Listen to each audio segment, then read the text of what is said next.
Hey, what's up, guys? We're going live today for a couple hours. Gonna try something a little bit new.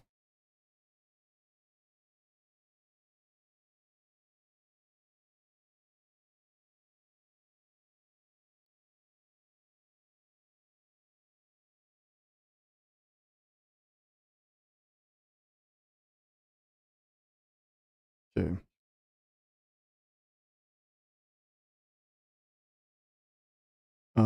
Let me see.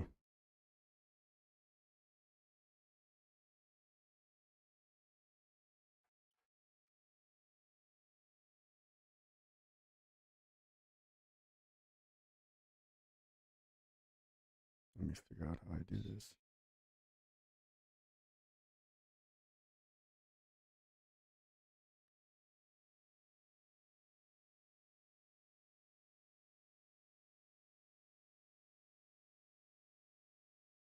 Why can't I sign into the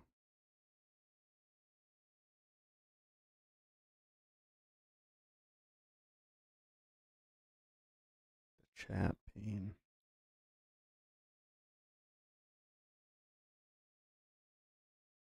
Okay, that's kind of inconvenient, but all right. Anyways, so we're gonna react to a couple videos today, and then we're gonna be doing a little bit more leveling on our Protection Warrior in the Burning Crusade Classic. I'm going to live stream this, and then I want to kind of create separate videos on YouTube later on and upload them separately. So I'm giving this a try today, see how it goes. Hoping to maybe do this maybe once a week on the weekends, Friday, Saturday, Sunday. Our daughter's been working quite a bit more often. So if like our my computer's in the living room so far, house is kind of empty, then I can live stream for a bit. But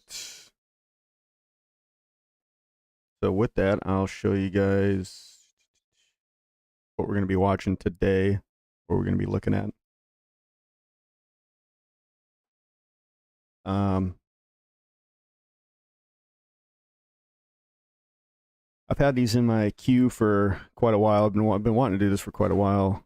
And if you've been on my channel, I've done a couple like review or reaction videos. I don't like the term reaction, but we'll just go with it. We're gonna check out this top one. Marriage will leave you broke and alone. Don't get married in 2025 and beyond.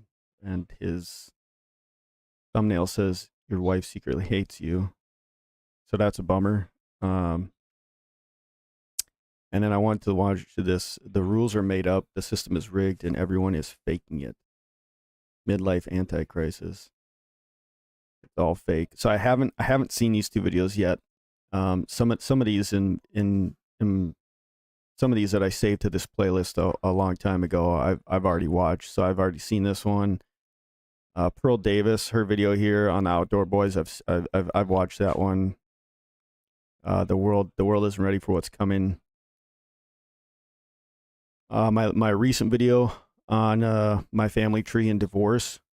This Random Hero Gaming, I mentioned it in that video. I realized too late what ruined my life. So that's a super good video. I got that in the description of my last video.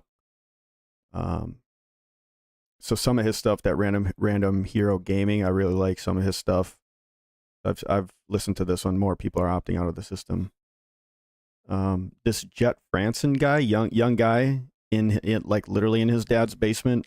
He seems to have quite a bit of wisdom, it seems, or what he's noticing in our generation today. Why our generation doesn't care about anything anymore. kind of black build, this young man. But yeah, so that's what we're doing today. And then, like I said, we'll do a little bit of gaming later after that. So let's jump right into it. And hopefully the volume levels should be good.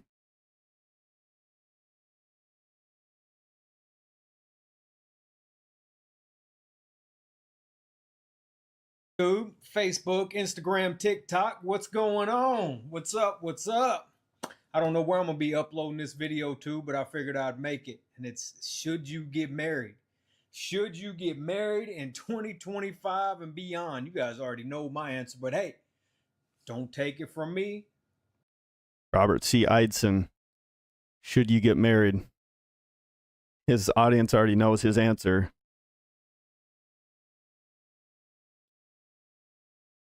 In 2025, so I don't know what are they going to look at the finances maybe. The question in general, right, is that should it be limited to a year, a time frame? I think the my audience and my channel, you guys will know I'm super for marriage, but I think basically two paths in life, guys. Get married if you feel called to by the Lord, and if not, then if you're a single person, then you'll have all your time to serve the Lord.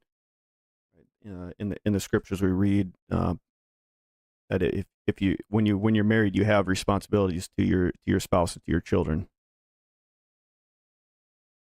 But let's see what he says. Let's ask a lawyer. Oh, this lawyer, I've seen this guy. This is like the top divorce lawyer in the country. I've listened to him on quite a few. I've heard him in the past. He was on the Diary of a CEO. He was on there.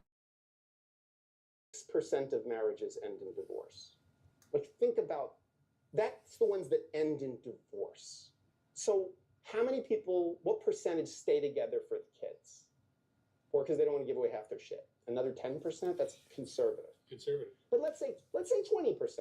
Okay? That's at least right. You now have a technology that fails 76% of the time. Technology. Technology. Interesting. That's insane. That's a I'd heard before that 83% of marriages end in divorce, and of that 83%, 67 is filed by women. How accurate that is, I don't know. Getting accurate information on that, because it is all over the internet, different numbers and such, but to get accurate information on that is pretty difficult. One thing though that's impossible. I'll agree with him there, guys. Trying to get like legit accurate numbers on the statistics, it's super difficult. Even with AI, you really have to, a lot of statistics will cut out certain key factors. And so, hearing those numbers, 83% of marriages end in divorce, it's, where are they getting this, and how are these things being measured? It's hard to find really good, accurate data on some of these topics and subjects. To find is the male suicide rate due to divorce and child support. There are all kinds of articles, there are all kinds of death letters that have been wrote about that. So fellas, hang in there if you're on child support. I am too. You are not alone. I got 4 years of change left. I've been on child support for 16 years. Okay, it's a prison sentence. It's modern day slavery. I've been on that shit for 16 years, and it's really ruined my life and messed things up for me. But so fellas, if you're on child support, don't do anything stupid. I know it's hard. I know it's running your life. I know it's making you miserable. I get it. So my point is, let's avoid that from the get-go, right? So yeah, that's a bummer. It's unfortunate. You guys have been on my channel, that's probably that you know what my response would be. Let's avoid that from the get-go. All of that, 16 years, all of that. But that's something I just wanted to throw that out there, and I just wanted to say that to the guys, because that is a statistic that they never talk about. Nobody ever talks about the number of men that commit, that self-delete, that delete themselves based off of divorce and child support, because when a man gets divorced, he loses everything. Anyways, though, I'm going to get back to the show, but I just wanted to throw that out there, man. That's insane. That's more likely than not. 76%. If I told you there's a 76% chance when you walk out the door today you're going to get hit in the head with a bowling ball, you would not go out, or you'd wear a helmet for sure. Or if there was a 76% chance that a plane was going to crash, you wouldn't get on it, right? If you went up to the teller, buy your plane ticket, and they said, hey, this plane's got a 76% chance of crashing today, you'd be like, I might wait till tomorrow. But people just continue. Yeah, but in this worldview, guys, tomorrow's not going to come. Right? Like, logically, what they're saying, all this stuff would make sense, right? And unfortunately, I think our society is going to this place where, you know, you see these videos and you hear, you know, these commentaries of young people just aren't getting married anymore. And that is kind of the base foundational question that's being asked right now is, you know, I know a lot of this stuff, the divorce courts, everything, you know, having our marriage through the government and what that entails, right? Some people think marriage, you just get married for the tax benefits, right? And so that's kind of the base question again. I think it's an institution given to us by God Himself, and so it has a much deeper, way more important meaning. And so all these ripple effects of divorce, well, obviously that's why, you know, because it's sacred. It was sacred. It's very important, and so these are the consequences when divorce is rampant. But that is the question, right? A lot of people are moving to that place. You know, we'll live together, we can love each other, and we just won't get married, because then all the legalities and financial entanglements won't happen. Continue to get married. Not only do they continue to get married, there's a presumption that you should get married, and if you don't get married, there's something wrong with you. And it's interesting, the divorce guy, this guy right up here, straight on top of me, it's interesting because his job is a divorce lawyer, right? So, like, if people don't get married, well, they're not going to get divorced, and he's out of a job. You know, when I heard him on the Diary of a CEO, he did say that he is for marriage. You know, when it works, it's a beautiful thing, and I think I'm pretty sure he says something along those lines. So, well, I'll leave it at that. So True. If you've got a girlfriend and you've been with her for 5 years, and you say to someone, "We're getting married," they go, "Oh, that's great." You know, they don't go, "Why? You're happy. Why would you get married? Like, everything's going fine. Why would you put yourself through that? Why would you run that risk?" If you say to someone, "We've been together 5 years, and we've decided we're not going to get married. We're going to move in together, but we're not going to get married." Ooh, what's wrong? You have intimacy issues? What's your problem? Meanwhile, 56% end in divorce. It's literally fits the legal definition of negligence. It's a negligent behavior. The way you define negligence in law school is when what you lose by not doing something, okay, is lower than the risk of harm. It's what's called a BPL analysis. So the burden of not doing a thing is lower than the likelihood, the probability of harm. So BPL, so burden, probability, and loss. Marriage is an inherently negligent activity. It's like owning a lion. Like the likelihood of someone getting hurt seriously by this is very, very high. No one ever says it to you, because why? Because, and I would say something. I've been doing this for over 20 years, and I still get misty-eyed at weddings. Like, I still really, there's something in me that goes like, you know, maybe it'll work out for these two. If you break it down fundamentally. That's very optimistic of the man to sit there and think that, you know, especially being a divorce lawyer and seeing all the divorces that he's seen over his years, over 20 years, to think that, oh, maybe it'll work out for these two. I like to think, too, that when people get married, it's going to work out for them. I like to think that true love exists. I like to think that, you know, if you go out and get married, you find a great woman or a great guy. You guys get married, have a family, chase down that, you know, white picket fence, you know, American dream, raise some kids, small house, farm, whatever it is that you want. I like to think that that still exists. I like to think that that is still very possible for people these days, but and it does exist, guys. Like, you know, the internet and clicks and everything, right, is all about what's going to sell, right?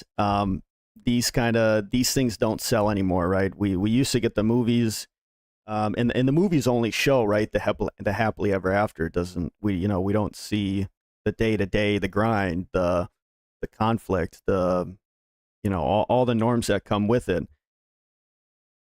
But at the same time, there's plenty of channels and people out there, your neighbors, even relatives that are still happily married, your grandparents, and so it's definitely doable. It's a blessing. It's awesome. Can be, and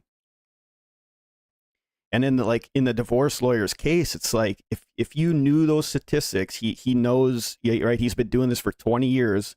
Would he not, object, right? Like, you care about these two individuals, and you this is what you're claiming, right? You're obviously you're claiming, don't do this because of he has the statistics, right? If you knew a plane is going to crash 80, again, like he said, if you know that a plane has an 83% chance of crashing when you board it, or if my grandma were to buy a plane ticket and say she's coming to visit, but that plane has an 83% chance of crashing, like, no, grandma, don't come, right? We'll drive and pick you up. We'll pay for a bus ticket. I mean, and some of it goes back to, these things these guys are saying, like, I wish it would happen, or there's something deep inside of us that wants it to work, right? And love is real, and again, in the Christian worldview, these things do exist. God, Jesus Christ in the flesh, is God's love in action to humanity, and so again, it is there, it is possible. That's that is the reason we do have these very deep innate feelings. I don't know. There's way too much information out there with social media, with all the things that we got going on. There is way too much information out there. Go right now. Go trade phones with your partner. Go find your partner and trade phones with them. Find your partner and say, hey, let's trade phones. I want to see your messenger. You can see mine. See what happens with that. I mean, it's wild, man. And you should be able to. You should be able to, guys. Yes. I won't get into it too much, guys, but when I got married, I would not have done that. But today, 18 years later, 100%. My wife and I, we do it in a heartbeat. We don't see a need right now. There's, we don't like actively do this, but yeah, 100%. And we both leave our phones wherever, text, ring, notification, it doesn't matter. But that's a huge deal, and that's a red flag, right? If you're engaged or dating or what have you, right? If that's off limits or something, that's a red flag. I mean, especially, if you're dating a pretty woman, it's hard. She's got guys and from Texas. If you're in Tennessee, say you're right here in Nashville, Tennessee, dating a. And the internet has made all of this, unfortunately, right? We have access on our phones. Sin is readily available. It's very quick. It's very easy, and a lot of these things, when take your take the picture that they're painting, but have the couple or a family live on a farm with no internet, and how even just your regular American, how many of our problems go away if we're living on a farm off the land with no internet? I think social media, the depression, the anxiety, so many of our issues, not only do they come from our diet and things, but it's just we're intaking way too much information than our brains were kind of meant to handle. And people, you know this because if you go onto YouTube, right, and you look up, I follow this guy on YouTube, this big cow called Rufus, and people love videos like this. It's like this guy, he got a cow, named him Rufus. It's a bull, right? And he's over like the past couple of years, he's built his herd. Started with the bull, and now he's got 2 bulls, quite a few females, and quite a few calves. And so over the years, he's kind of built this little herd of, he's maybe got, less than a dozen, but people eat that kind of content up, right? And it's why? Because it's wholesome. It's wholesome and contentment and natural, nature and beauty, and yeah. And people are drawn to that kind of content on YouTube, even in 2025, right? 2026 and beyond. Pretty woman. She's got guys in Texas and San Antonio and freaking California and Atlanta and Miami, all in her inbox, trying to get with her, trying to be with her. And here you are, making $20 an hour, and she's got some guy, that owns a small plane trying to get with her. It's wild, man. And it's when I was coming up, you competed with the people in your neighborhood. You competed with the guys on the football team, so on and so on. Your competition was what was around you. Now your competition is worldwide. So if you're dating, yeah, I have heard that argument. I grew up in a small town, and before cell phones, I didn't have a cell phone. I graduated high school in 2008, and this was the at that time the internet was coming around, and so there was AOL Instant Messenger and things like this, and online chat rooms were kind of just starting out. But before that, especially early 2000s, 1990s, if you think about our parents, it was just in your town or at your workplace, pretty much. And I don't think that this is norm. It shouldn't be norm. When he says you're competing with guys worldwide, it's I don't know if that's for everybody. I know everybody kind of has a smartphone nowadays, but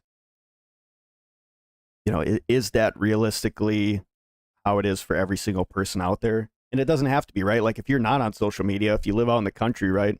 Which I work with this dude, country kid, young kid, and he's not on social media. Dude doesn't have a care in the world. But that's not to say that the females, if they're online, then they're online. But I guess just steer clear, and yeah, I guess your pool is going to be smaller to choose from. But I have heard this argument before. It used to be the pool that you were picking from and your competition was much smaller. Attractive woman, if you're dating like an 8 to a 10, then your competition is worldwide. Even if she's not that, even if she's like a 5 or a 6, I'm trying to be nice, but even if she's on a low scale, she's still got people in her inboxes coming at her. And then here you are, I don't know, man. I can't recommend it because men are the ones that lose. They have way too much to lose. It's just, I can't recommend that young men go out here and get married. Marriage is no longer, it is no longer between man, woman, and God. It's between man, woman, and government. Okay, yeah, I can agree with that. And so we should go back to how it was before. Let's not abolish it completely, but let's go back to what it was before, 100%. But and when he says it's bad for the man, or divorce ruins the man, it ruins everybody. Like go watch my last video, you'll see my whole family tree, and especially the kids. That's a huge thing for me, being a product of it. It doesn't just ruin the man. I know a lot of people online, and especially in the manosphere today, right? All these red pillars, and people are telling young men not to get married and whatnot, and that you're going to ruin your life, you'll lose everything.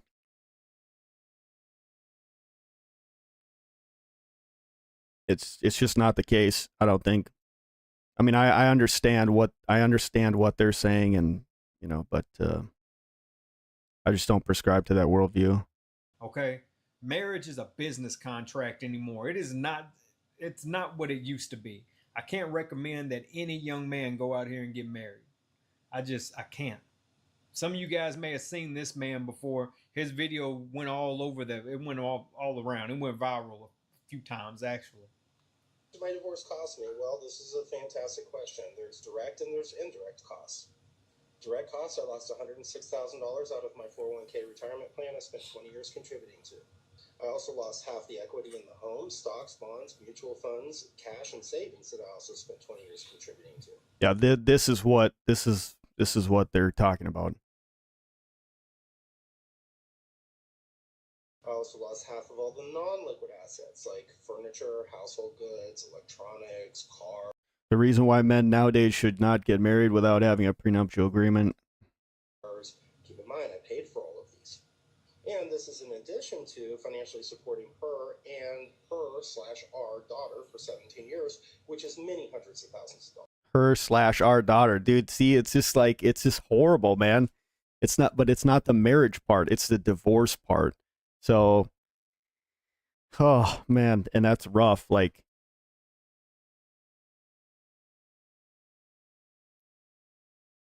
but again, foundationally, like, where did it come from?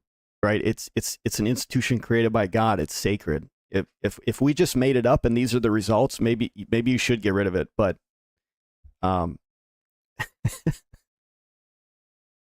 oh, like any, it's I paid for this. It was my money. Like, no, remember what's mine is yours. Remember that? remember that? I'm now broke, live in a 2-bedroom apartment, and have a negative net worth for the first time since I was, 25. Indirect cost. Who cares about your net worth, dude? I keep hearing this all over, dude. Your net worth. Who cares, dude? Your regular average Joe American. We're not. Whoever measured their net worth? When was our grandparents and our parents ever measuring their net worth? No, nobody was measuring their net worth. This is the hyper individualistic capitalism that we have in America now, that every single person wants to be wicked rich, and I just want to do what I want and my happiness, me. Dude, who cares? This is for better or worse, right? For richer or poorer. My job, my sobriety, my self-worth, my masculinity, my hope for the future, my ability to trust women again, my belief in God, my pride, my motivation, my physical health. I don't know, let's just say everything. It's so sad to hear that. His belief in God.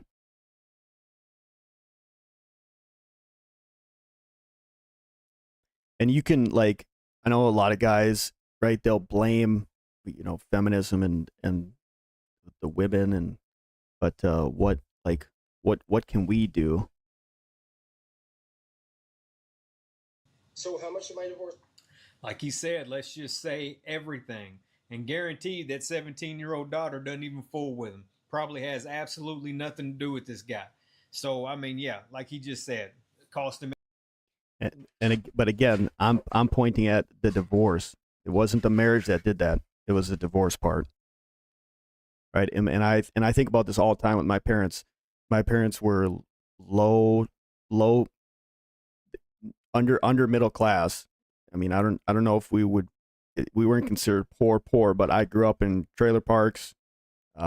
Eventually, my parents bought a small house in a small town outside of the Twin Cities, like an hour outside of the Twin Cities.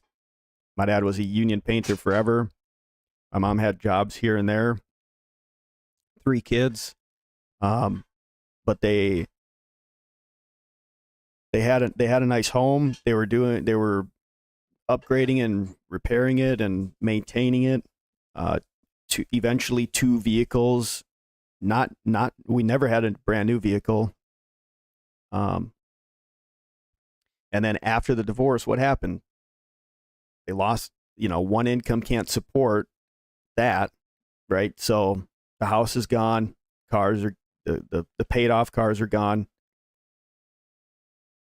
Both end up renting, one's in an apartment, one's in a duplex or a trailer or whatever. like, yeah, everything gets reset. So why don't we avoid that? Let's fix what we can fix here, because we made vows to each other. We did love each other. Yeah, people change, but people change every day all through their life, right? When you made that commitment on that great day when you were in love and so happy, let's try to avoid this. Everything, his sobriety, his health, his mental health. He lost everything, negative net worth, since first time he's had a negative net worth since he was 25 years old. Now he can no longer trust women. I mean, yeah, after you go through that, you don't even want a woman. You're not even interested. And so a hard head makes a soft ass, fellas. For those that are thinking all that, because we know when I was younger, I'd be like, man, that happened to him. Ain't gonna happen to me. Happened to me. Happened to me. And I sat back and I used to be like, man, that happened to him. It ain't gonna happen to me. That ain't gonna happen to me. Sure as shit happened to me. Once you go through that, you don't even want to be with a woman. You don't want to live with a woman. I'm not getting married again. I don't want any more kids. I had 2 kids by 2 different women, and both of them ruined my chances of being a father. Threw me in the child support system, alienated me from the kids, the whole wop. I don't want any more kids. I'm not getting married. None of that. I'm not doing any of that. I'm always going to maintain my own home. I don't care how serious I get with somebody. I will always maintain my own, because I've been left homeless by the child support system twice. I've been thrown out because I actually lived with my second son. Hell, I've lived with multiple women and been thrown out on my ass. It's not going to happen to me again. To you younger guys, you need to listen up. You need to stop thinking that, oh, that just happened to them. That just happened to them. It won't happen to me. Now, guys, you need to really, really listen up. This shit is no joke. I remember going to child support court. I remember going into child support court, and this guy had cancer. Man, he was literally dying from cancer, and all they cared about was where he was getting money from so they could take it. I swear to you. He was literally in there, oxygen, the whole wop. The man was dying, had proof, had paperwork, everything. They didn't give a shit. That man was literally dying. He was in a very aggressive stage 3, moving into a stage 4, and he just knew that it was over for him. He probably had a year left or so, and all they cared about was where he was getting money from. I was sitting there in child support court. So those that don't know, when you go to child support court, you're in there with everybody. And I was sitting there, man, and this dude's literally dying, and all they care about, he's already had to move back in with his parents, been divorced, ex-wife took everything, trying to get more money out of him. He's living on like Social Security or something, something whatever was through his job. Dude's drawing like $1,400 a month, and all they care about is what they can take. Literally, what they can take from this guy. That's all they cared about, was what can we get from him. That system does not care about you. These women do not care about you. You go out here and impregnate some old rum dum, and your ass is done, son. Okay, but whose fault is that? Like, I won't deny what every guy says about the custody courts in our country, right? And all these things. But when they say young men listen up, I would say the same thing. Marriage it's not a game. It's a divine institution, okay? And it goes back to God or government. Where did we get this from? And who makes the rules? What is the purpose? Right? All these different things. My younger brother's about to be engaged. I have 2 best friends that are engaged. Like, it's and this is a big deal for me. Any of my subscribers knows, like, this is what my channel is about. And we've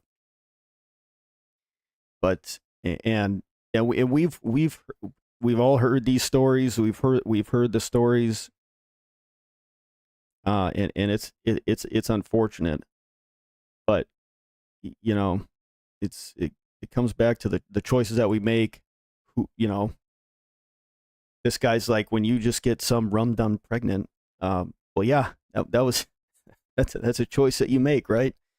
And so, yeah, we're 11 minutes into this. Let's see what some of the comments are.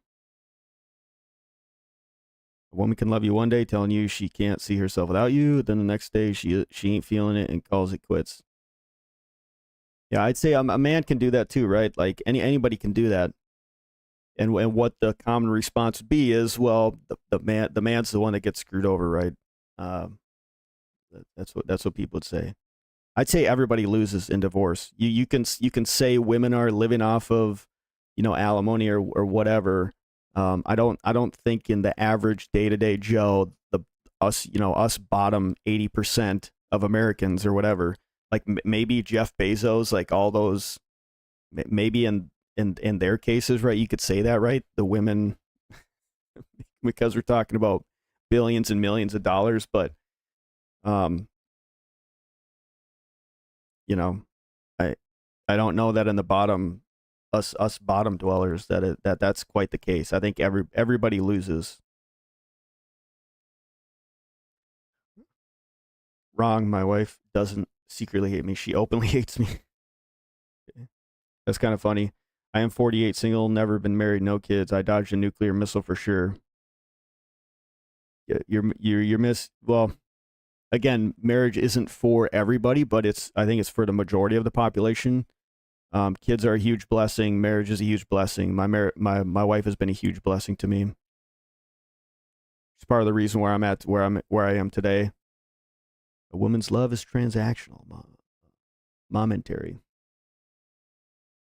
Married 2020, divorced 2024, ended up homeless, car taken away, and outright broke. Yep. If any of the guys thinking about getting married and just stumbles across my comment, do not do it. Best decision of my life was avoiding marriage. Best decision of my life was getting married. So who, not married, but even cohabitation is no joke. See, I mean, you're gonna have this, the same issues, right? Cohabitation is just marriage without contract. Yeah, but like when you decide to move in with somebody and like now you're keeping lists of whose stuff is what, right? Your foot's halfway in, halfway out. There's no commitment there. And I guess if that makes you feel better, you can leave anytime you want. Yeah, but like moving isn't easy no matter what, right? And when you start buying things and going places and making memories, and then you leave, like it's not easy just, parsing, splitting, right? It's, yeah, signing a lease, sharing responsibility so that you're still going over, marriage and divorce don't even compare. You don't have the same rights or entitlements. See, because, again, kind of the government's very much entangled and intertwined. You're only responsible for your agreement in the lease. I lived with several women while maintaining my own home, rented it out. But even this, right? Like if you're cohabitating and you have a lease, right, and you're both signed on, if somebody, decides to leave, if she decides to leave, now, things get really hairy and can end up in court, and you're still like people can still get screwed over, right? That's kind of the big argument here, right? Is people, oh, I lost everything and I got screwed over. Like in those other instances, same thing can happen. And when they say I lost everything, well, I mean, you still have your children, you know, and most of these people, they start seeing other people, they get in new relationships. I mean, Dunskies, 18 years at least. Don't fall behind. I've worked with guys that fell behind. Man, I remember working in a Texas Roadhouse with a guy that was 54. He said, I'm about to pay off my child support this year. I'm like, oh man, congratulations. Because, I'm in there for child support basically. I'm like, oh man, congratulations. And he's like, yeah, my son's 32. His son was 32 years old. You would have thought, though, by that time, that son would have stepped up and said, hey, mama, leave daddy alone, take him off that shit, or help his dad pay it out. If my dad was still alive, I'd have helped him pay his off just so he could have a little bit of a life. And I don't know all the legalities behind that stuff, guys. I always thought, I think the traditional thought is like, at 18 you're free, you know. So that sounds kind of messed up. But I mean, again, a commitment's a commitment, a responsibility is a responsibility, and you can say the system is, you know, is unfair.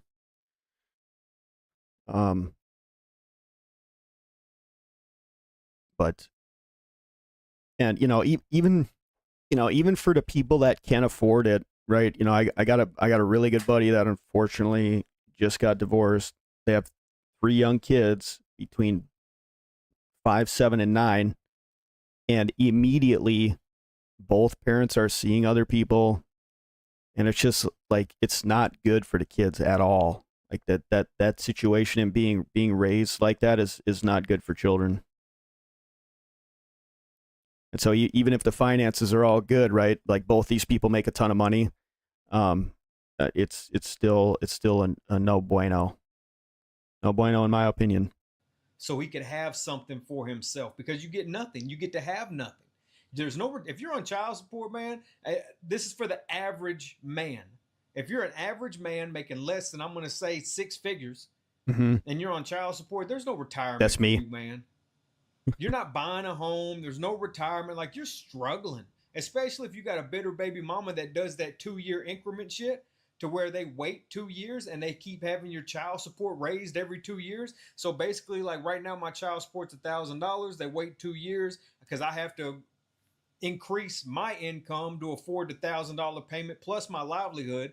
So they'll wait 2 years and then they'll go and get an increase, and it'll be raised to $1,300 or $1,500. 2 years later, same thing, because I have to increase my livelihood to be able to maintain a $1,300, $1,500 a month payment. They'll do it again. Dang. They'll increase it again, $1,500, $2,000, and it just keeps going and going and going. It never ends until it's over. And they want you to fall behind. It's better, to be honest with you, to be a deadbeat and just not work. It's straight up, because the more you make, the more they'll take. It's really better for you. And somebody in there is going to be trying to be oh man, you got to take care of your kids. Yes, you do. But a kid doesn't need $2,000 a month. No child needs $2,000 a month. I've raised my oldest son alone since he was 3 years old. I would say on average, you're looking at $500 a month. That's food, games, random shit. You're looking at $500. Literally. It's hard to put a number on it, right? And especially in today's economy, food's wicked expensive. But you're talking like school supplies, clothes. I don't know how. Obviously the government and these court systems come up with a number. It's probably a percentage of income or something, but I don't know how that all works. But I will say, like, $1,000 to $1,500 a month. Yep. That's a lot of money. If that. A child does not need $2,000 a month, and there are women out here receiving that. A child doesn't need $1,000 a month, especially when it's the parents already making $4,000 or $5,000 in that household, and then the father's contributing another $1,000 for the child. What you know what I mean? I'm paying for cars and shit now. It's the truth. It's the God's honest truth. Yeah, I can admit that may be an imbalance or an unfairness. If again, I don't know how exactly the system works, guys, but if we are just looking at income levels, and then where a child stays, both parents' income should be taken into account, right? And then you kind of even it out. But according to this guy, right, she could be making boatloads of money already, and then take more on top of it for child support. I mean,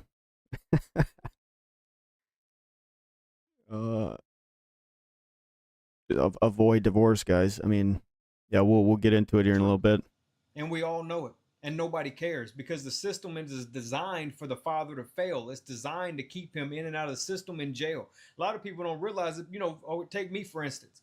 Every time I make a child support payment, it's $30 a month. Just for me to make my payment, they take $30 from me. So if I pay $1,000, it's $1,030. Okay, that may not seem like much, especially to women listening with a bitter mind, but that may not seem like a lot. But you go ahead and you multiply that. State of California, I guarantee you there's 1 million people on child support. I guarantee you in the state of California, there's 1 million people at least on child support. So you take each one of them at a $30 payment every month. Do the math. Okay, right? so he's talking about money for the It's government. insane, right? That's what that system does. That's what that And for a person, that would be over $300 a year. system's about. Has nothing to do with the child. They do not give a shit about the kids. They do not give a shit about you. They don't care about anything. It has to do with them making sure that they get their $30 a month from over 1 million people. Let that shit sink in. Again, that goes back to marriage, God or government, and that's the government has these systems in place. I divorced my husband because I was making a certain amount of money. I divorced my husband because I thought I didn't need him anymore. I divorced my husband because I had this senior position at work and thought I held the same position at home. I divorced my husband because I thought I was better than him because I had my degree now. I divorced my husband because I thought a successful marriage meant I was here and he was down here. That is not success. That's fucking sickness. I found myself divorced and out there looking for love in all the wrong places. Fucking this one and that one and that one and that one and this one and that one. And my body count going up and my value going down. I'm just going to call it like a TI is. All the while, my husband done found somebody else building a relationship and building a life with them. I should have stayed married to my husband. I felt like I was on this dark road with no street lights, pitch dark, and I couldn't find my way and didn't know which way to go. I felt lost. I felt like I was walking barefoot on that dark road with pebbles and hot rocks sticking my foot. I felt hurt. I felt alone because every time he and that one and this one and that one left my bed, I was alone all by myself. And which was supposed to be soft and comfortable for me, my pillow, it was now filled with tears. I should not have left my husband. Why did I divorce my husband? I divorced my husband. I think a lot of women go through this, but you know what? I mean, at least she's being honest, because a lot of women will leave you when they think they can do better or are doing better than you, and they will leave you. I remember I was dating a girl one time that literally told me, after I'd already done so much for her ass, woke up one morning and told me, she was like, I feel like I'm settling for you and I think I can do better. I'd already done so much for this person. I was with her when she was making $14 an hour. I was making a little bit more than her. She was only making $14 an hour. As she finished school or whatever it was, I don't remember exactly, but as she finished and then she got a pay increase from 14, she went to like $25, $26 an hour. It instantly became this attitude she had, like, I can do better than him. I can do, because I think at that time back and then I was only making like $16 or $18 an hour. You know, this is back years ago. And she was like, I can do better than him. And that was her attitude. Once she started making more money than me, she really thought she was better than me and could find a better man than me. So she ended up, you know, dating everybody. So, but these things, and even with that lady previously, these are foundational beliefs that these people are holding, right? So let's take even take marriage out of it. What this guy's explaining is, even if they weren't married and had some kind of cohabitation relationship, the end result would still be the same. So it's not a marriage issue, right? That's a foundational belief. You know, if this lady's got a raise and now she thinks that she can do better than you and have a better life without you, that's not a marriage issue. That's an ideology, foundational belief issue. That's not a marriage issue. So a lot of these things, and don't get me wrong, guys, there may be people out there that do enter into a marriage with very bad intentions. Okay, but I think for the most part, and hopefully you would sniff that out, right? So like, you know, our daughter's 17, right? she hasn't dated, but when she starts to court, and my wife and I have brought her up in this way, like, it's very important the person that you are going to decide to marry. And so finding out what their beliefs are, their ideologies, right? How do they act? Does the fruit match with the speech? You know, all these things. It's one of the most important decisions that you'll make in your life. And so you don't just make it with anybody. But again, to his point, and to many of the grievances out there, that's not a marriage issue that he's talking about right there. That's a completely, if she decides she's going to leave you because now she got a $10 raise, that was never a marriage issue. I watched her dating around, sleep with everybody, this and that. You know, I don't personally ever think she did better than me, but who would admit to that? I honestly, though, I haven't. She's not with no doctors or lawyers or nothing like that. So as far as I know, man, I don't really know what happened to her now, but that's what women do, man. When they start to think that they're doing better than you, they will leave you, and they will leave you with nothing. And you see what she did. She went out there, getting her cheeks clapped, playing the field, being a hoe. And now she wakes up full of regret, probably been 10 years later. And here she is just sad because no man really wants her. No man. What was her character before that? Right?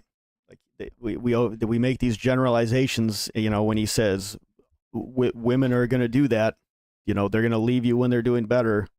I'm going to have a deeper video coming out soon in the future here, guys.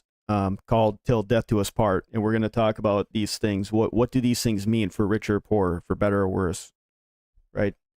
When your wife gets a diagnosis, when your husband gets laid off or loses his job, you know, when you think the grass looks greener on the other side,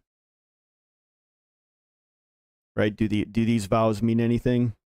Man's taking her serious, because most of them, especially at her age, she looks to be in her 50s. Especially at her age, most men in their 50s already been divorced. They've already paid off their child support. They're not trying to get married. They don't want any more kids. They're not trying to settle down. They're trying to live their life.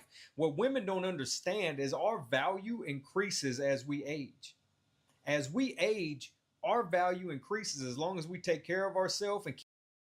And that thing too, guys, just like the net worth, this word value, like we keep hearing this in the secular world, the red pill manosphere world, you know, where people are talking about value, you know, and they have factors that these things are based on, but it's a very worldly way to look at things. And if your goal is lifelong marriage, it's probably not going to work out. If these are your foundational you know, life measurements, is value and net worth. You may not be built for the institution that was given to us by God. Keep stacking money, keep improving in the workplace. Remember, fellas, your income needs to be twice your age. But as long as we keep doing what we're supposed to do, our value. You said our income needs to be twice our age. I'm there. If he means 1 year is $2,000, that's interesting. I've never heard that before. Have you guys heard that before?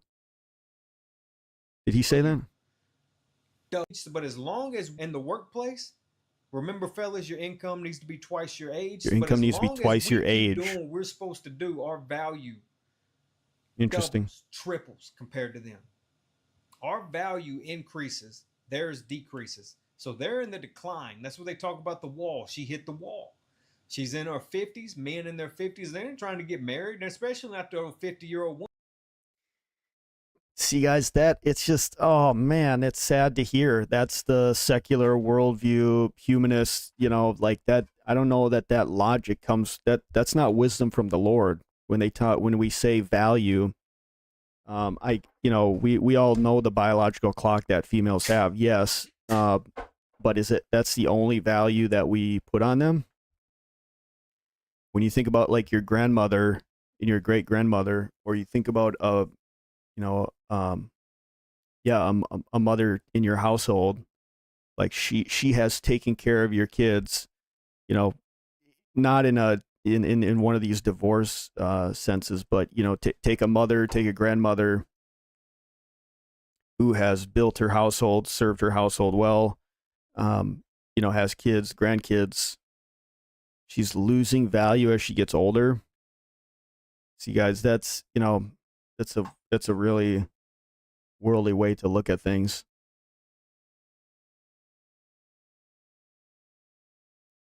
I would say the longer that my wife and I are married, the more I appreciate how much she has supported our family, everything that she does on a day-to-day basis, right? The daily grind, everything that we complain about, right? And rain, sun, snow, sick, not sick, she performs her, you know, her duties and her roles, right? And she has the same reciprocates the appreciation. Woman, when you're 50 years old making six figures, you're out there looking for 25-year-olds, 22-year-olds. You're not messing around looking for a 50-year-old woman. She should have stayed and kept her ass with her husband. And that's probably a lot of you out there. A lot of you out there should have stayed with your husband, or better stay with your husband. So if you're thinking you can do better, you can't. I don't care who you are. I don't care what you think. You're not going to be able to do better than your husband, especially if you got kids together. You guys been together for a while, because your body's aging, your body's failing. You are not you are not what you think you are. Yeah, you might still have a little butt, you might have some titties, you might have a little pretty smile, but it's fading. I'll let you guys finish that one, but yeah, guys, let me know what you think. It's unfortunate. It's an unfortunate state, but I think it can be avoided. Marriage is a blessing. It's a blessing from the Lord, but we got to follow in His ways, and the way that He set it up. The government piece, I get it. I understand. So let's check out this other one. Well, I had it. Oh, okay. They don't tell us this in school, and most people go through their whole lives with. This one is: the rules are made up, the system is rigged, and everyone is faking it. Midlife anti-crisis. They don't tell us this in school, and most people go through their whole lives without realizing it, but the rules are made up, and everybody is faking it. We are living in a time when more and more people are starting. Is she talking about all the conspiracy theories? There's a lot of stuff they don't tell us in school, right? As we get older, we kind of there's a lot of things. Starting to wake up. They're questioning the system, noticing that the rules we've been taught to follow are arbitrary. They're often harmful. They're realizing that the system is rigged, and it was The food for sure. never designed to help us thrive. You can feel it in the air, a quiet revolution. People are walking away from jobs, relationships, and roles that no longer serve them. There's a deep knowing rising up that says, it doesn't have to be this way.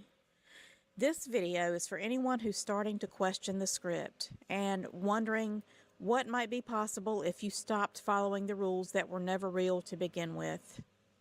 You might be living your entire life trying to follow rules that were never written with your well-being in mind. So let's talk about where those rules come from, what happens when you stop following them, and why now is the perfect time to start living life on your own terms. The sooner the better. Okay, let's do it. This was about a year ago, guys, so mid 2025. From the time we're young, we're told certain things. Be a good girl, make people comfortable, Be a good boy. All the rules. work hard, be Work- nice, yep, work don't hard. complain. Yep. And along the way, we absorb a set of unspoken rules. Okay. Get married by a certain age, or you'll end up old and alone. Stay in that job, even if it drains you, or you'll end up poor and living under a bridge. Don't speak up about what you really want, or you'll be labeled difficult, unstable, or selfish. Okay. Follow the plan: school, job, house, marriage, kids, career, retirement, or you're a failure. What do all of these Well, yes and no, right? But this kind of has been the normative path for human beings since time began. rules have in common? They are enforced by fear: fear of being judged, fear of being rejected. Some of them are survivability and the continuation of our species as well. I don't know if fear, maybe some of them. Let's hear what she has to say. Fear of not fitting in. But who created these rules and who actually benefits from them? Spoiler alert, it's not you or me. In fact, it's mostly people we don't even know. The people at the top, the people in power. But that's another video. These rules are often rooted in outdated systems. Patriarchy, for one, capitalism. Uh-oh. There it is, patriarchy, capitalism. This probably connects to the last video, guys, but this she's obviously not talking about divorce or marriage, but the two different worldviews, kind of humanist versus I guess creationist or theist, right? If we came from clumps of goo and monkeys, then what are the rules? Who cares? Anybody can make them, right? There is no objective morality. If there is, who says so? And then in the other worldview, what I hold to is God did create us. He created us in His image. He created humans. He does dictate what's right and wrong, but that's kind of the base. And then, well, patriarchy.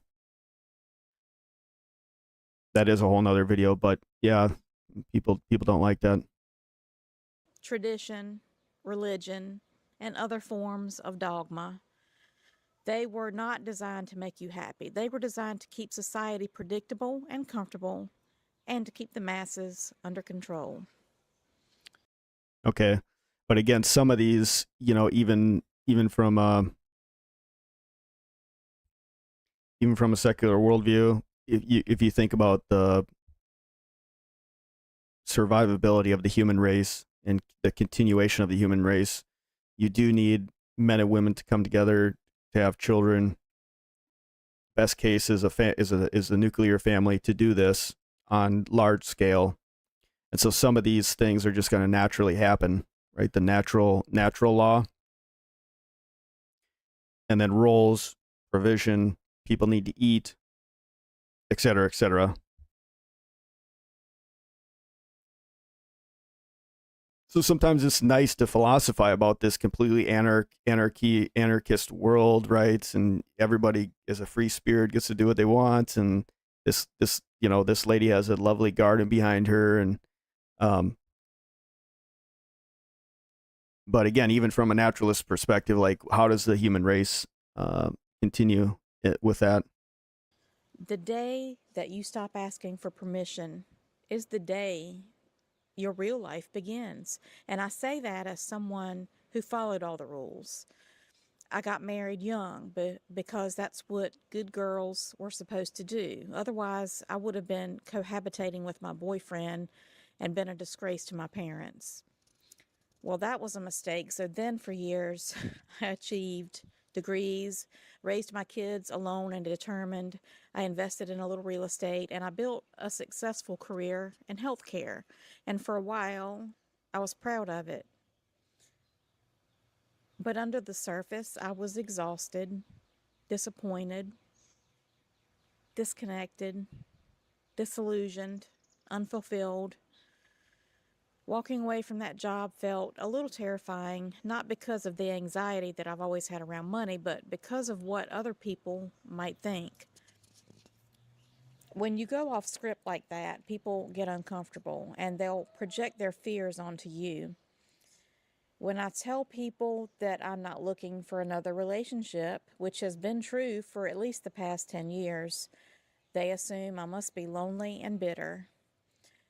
When I started a YouTube channel, left my career, and took a solo road trip across the country in my minivan, people wondered if I was okay. Surely I must be losing it. Now that I'm We're seeing that a lot now. So I won't say here or there if that's, projection. We all do it, right? We all have opinions. It happens every day. And I will say a lot of things, again, the food that we eat, a lot of things, you think about all the conspiracy theories that people are talking about today. And so I get it, right? The title of this video is The System is Rigged. We talk about the food that we eat was created by people at the very top, and then they create the healthcare system that takes care of us. And then all the pills that are supposed to cure those things, and you name it, it goes on and on. So people can definitely empathize with a lot of what people are, their complaints today or their views. choosing a quieter, slower, healthier, and less conventional life, I've noticed people pulling away, not out of malice, but maybe because my choices challenge their assumptions. Massive reinvention makes people uncomfortable, and this isn't the first time that I've completely changed everything. I don't think it makes people uncomfortable. I think a lot of people are yearning for it. Again, like what this lady's doing, it sounds like kind of homesteading, or what the Amish maybe do. And you can do that married and with a family, even in a patriarchal society, right? If somebody breaks into this lady's house, she's probably going to call who's she going to call? Probably the police. They're probably big armed men, right? Hopefully to keep her safe, right? But or if her plumbing goes out, and maybe she can do all that on her own, but patriarchy has its places. Here's the thing. Your life is not a group project. You don't owe anyone an explanation for living in a way that feels true to you. So let's be honest. We're all walking around trying to look like we have it together. We post Yep. the highlight reels. We say, Yep. I'm fine, when we're falling apart inside. We keep chasing the next milestone, thinking maybe that'll be the thing that finally makes us feel worthy. But underneath it all, most people are confused, burnt out, ashamed of how much time they've spent chasing approval instead of fulfillment. Everybody is faking something, and no one wants to be the first one to say it out loud.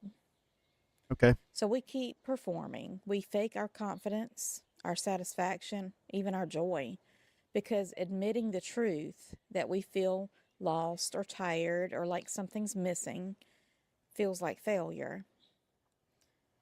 But it's not failure. And nobody wants to do that, right? I have a huge fear of that. Even like doing this YouTube channel and stuff, guys, like fear of failure, I think, has kept a lot of people back. So she is right there. It's the beginning of awakening. Here's what I want. But some of these things don't all connect into a nice like little web, right? So fear of failure has nothing to do with the patriarchy, right? So You to hear. If something in your life feels fake, forced, or off, you're not broken. You're just waking up. You don't need permission. You don't need everyone to agree with your choices. You don't even need a flawless 5-year plan. What you need is Yeah, who honesty does? with yourself. Start by asking, whose rules am I following? What am I afraid will happen if I stop? Who's benefiting from me following these rules? And what would my life look like if I trusted myself? Because the truth is, no one has it all figured out. Not really. The people that you think are doing it right, they're faking it too. You get to decide what success looks like for you, even if it doesn't involve the house or the husband or the high-powered job. For me, success is living in alignment with my values. It's having peace in my body and my home.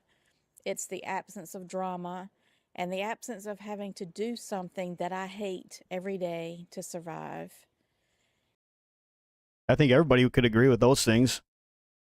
Peace, no drama, right? Happiness to an extent. But we still have duties, you know, and I mean the job, what kind of job you have. Do you love your job? Do you hate your job? Some people never even had that choice, you know what I mean? And even today, you think about many jobs out there, people probably don't love them, but you got bills to pay and things like that. So these like philosophy type, it's they're great and all to kind of,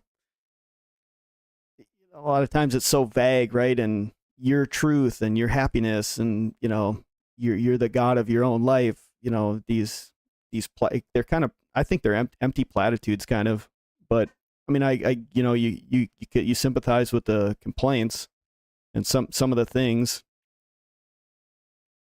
Even today, 2026 May, you see all the fraud happening, and like what she said, you're all right. You follow all the rules, law-abiding citizens, perfect credit, paying your bills, and other people are frauding the system for millions and millions, right?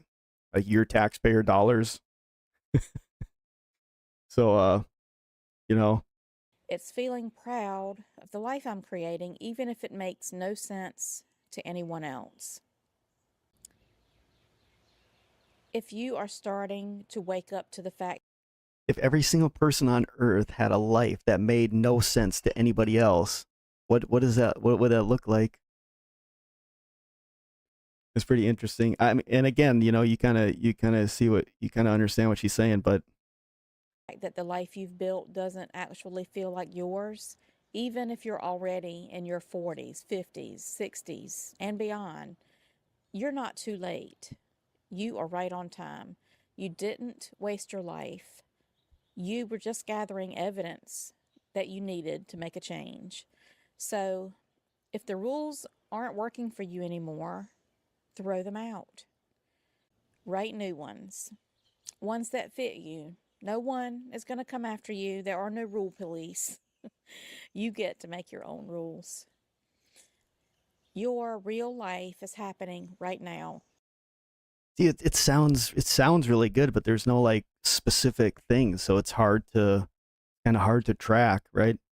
Make up your own rules, do what you want, um, and you get it right, but let's be real, right? Like you, your neighbor, your brother, your sister, your parents, all the people in your town, right? They go to some job somewhere every day, 5 days a week, right? Sometimes more, sometimes less, but right, to earn money, the paper stuff that we all agree has value, and then pay your bills, right? Pay for food to eat, and again, like the home style lifestyle, you can see here her background kind of, maybe that's like what this lady kind of lives now, and 100% that's awesome. And I think a lot of people want to get to that place now, looking at, the healthcare system, the food, going into a grocery store and finding out what's in our food and this and that. And every day, you're either making the most of it or you're wasting it by living according to someone else's rules. If this message resonated with you, I invite you to subscribe to this channel and to my Substack. I'll link it below and it's in my bio. What's a Substack? Another social media thing. But yeah, this is Midlife Anti-Crisis. Let's see some of the comments. Once you stop caring about what other people think of you, you are truly free.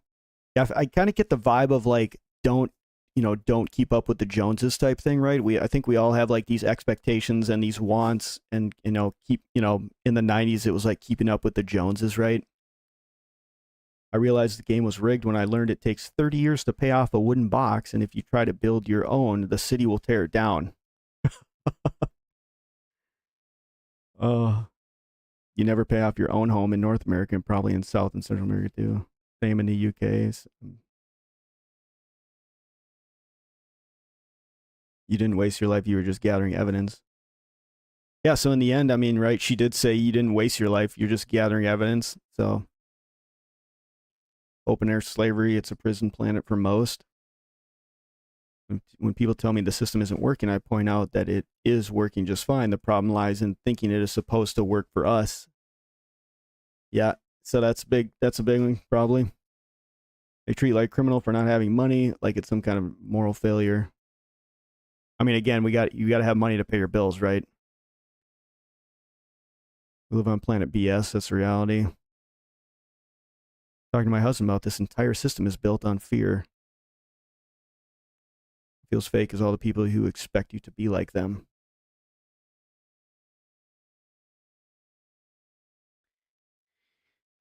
All right, well, yeah. So, we're gonna get into gaming now, guys. That video, like I said, I'm gonna put these as individual videos on my channel. But let me see. I really have to go to the bathroom, and so I'm gonna put on like a BRB thing. I don't even have a scene set up for it, but I will be right back. For those that are sticking around, I'll be right back.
All right, guys, we are back. And I need to just change some settings real quick. Where did I put that?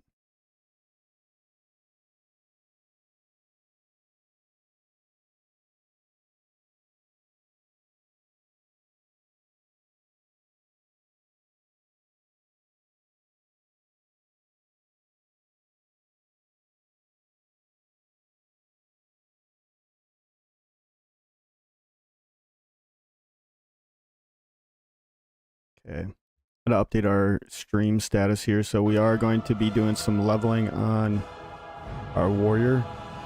I'll turn the volume down once we get in.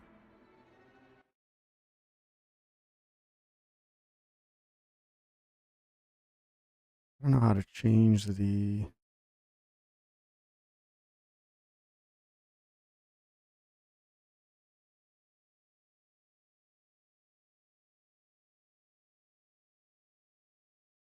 category. I don't know how to change the category. Streamlabs won't let me change it. Or at least when I go to edit the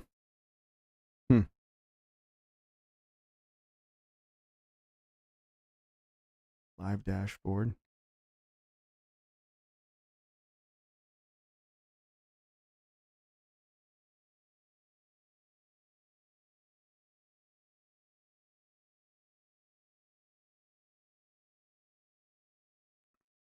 Settings. Let me see. Oh yeah, here we go. Category. How can I change the category?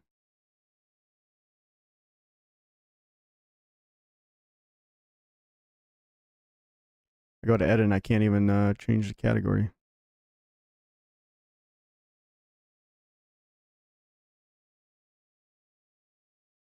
We're on people and blogs. Anyways, whatever. We'll figure it out some other time. Oh, here we go. Never mind. Okay, I found it. Sorry. Gaming.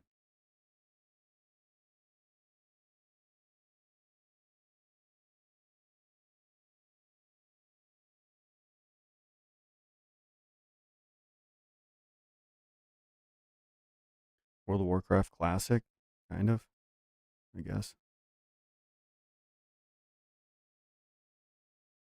Okay. All right, we got it fixed. Okay. Okay.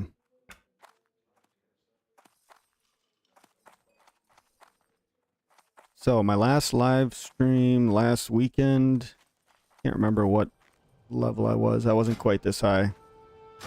Played quite a bit off stream. Because I'm not a full-time streamer.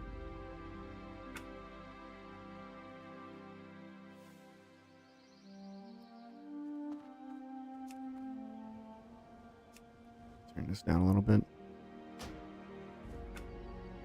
It should be okay.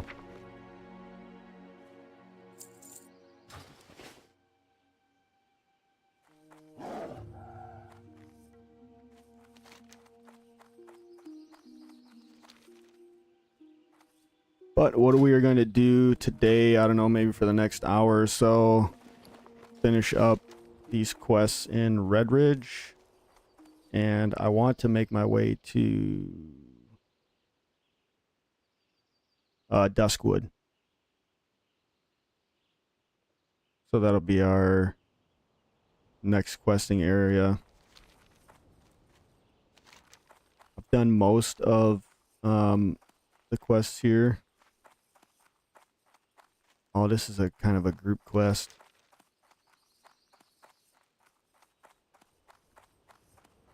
Oh, suggested 2 players. I think he's an elite. Maybe we can try it. It's not hardcore, so we can give it a shot.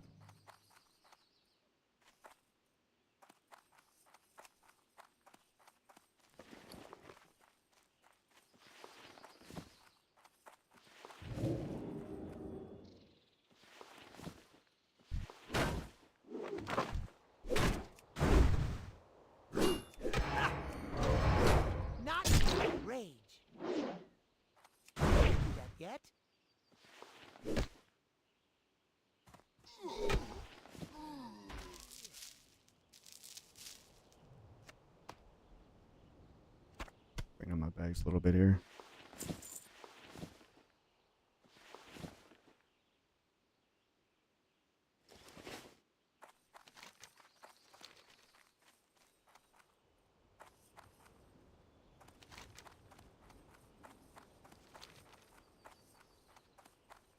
But my goal with these guys is these live streams, possible live streams in the future, is if our audience, if my subscriber base enjoys these, then maybe make it a kind of a weekly thing, you know, maybe one live stream a weekend type thing, and again, kind of maybe some video reviews, a little bit of gaming, just a place for our subscribers to get together. If nobody really wants it, then we probably won't do it. But just kind of checking it out.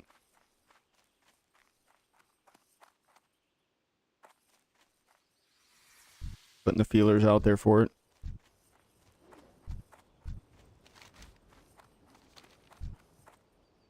I know a lot of people like live content these days, so I figure we'll give it a shot.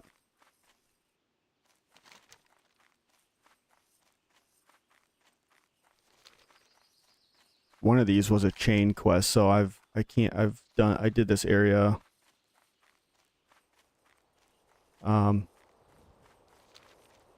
yesterday a little bit.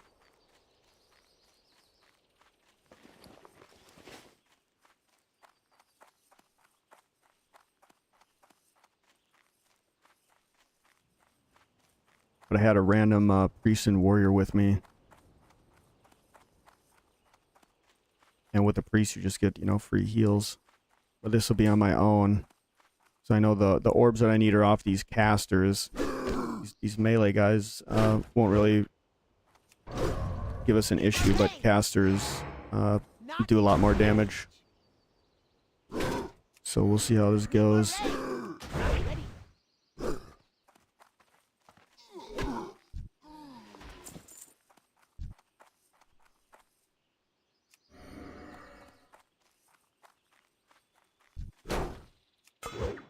I was gonna charge in there. Ability isn't ready. Not enough rage. Need more rage. Can't do that yet. Not ready. I think the guy I need to kill is a 25 elite, so be a little bit harder.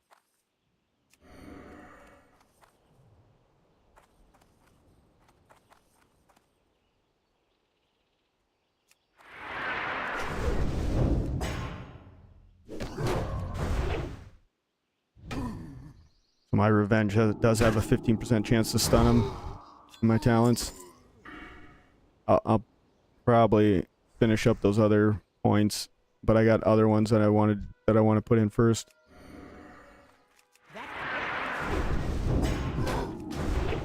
Not enough rage. I can't. That ability isn't ready.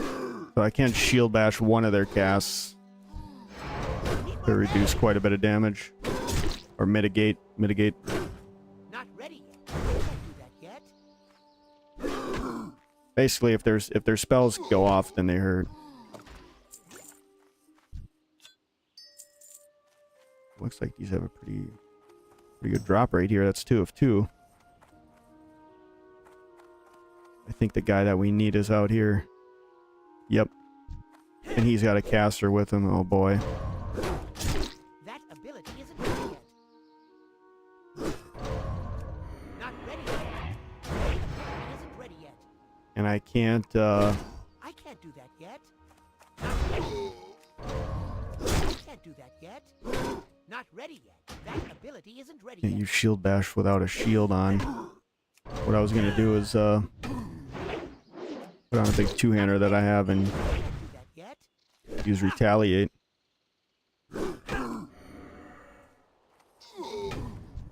So, but I think with a two-hander I can use my last stand no matter what.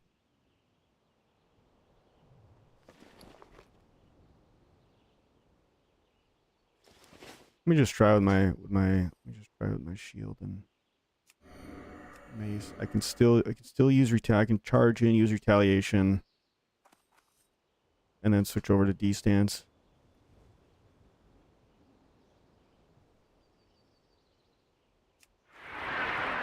Ability isn't ready.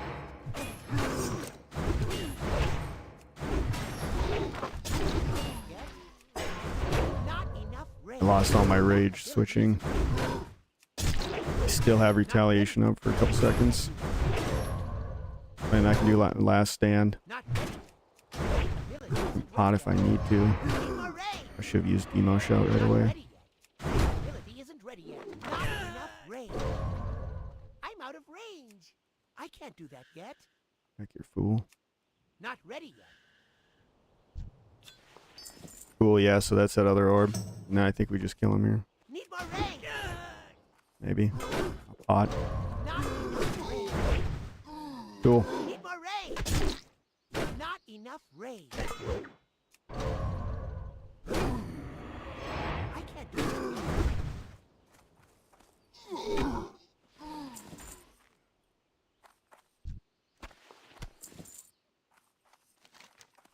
Cool, that's those.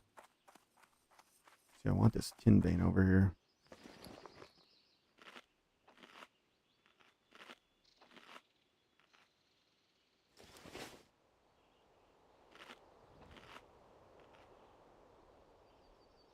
I get a 15-minute buff if I eat this food.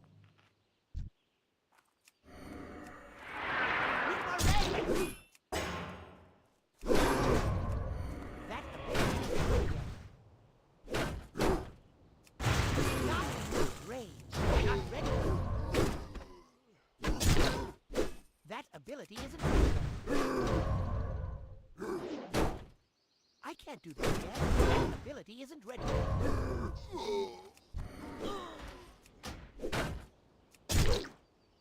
Not ready. Need more range. I can't do that yet.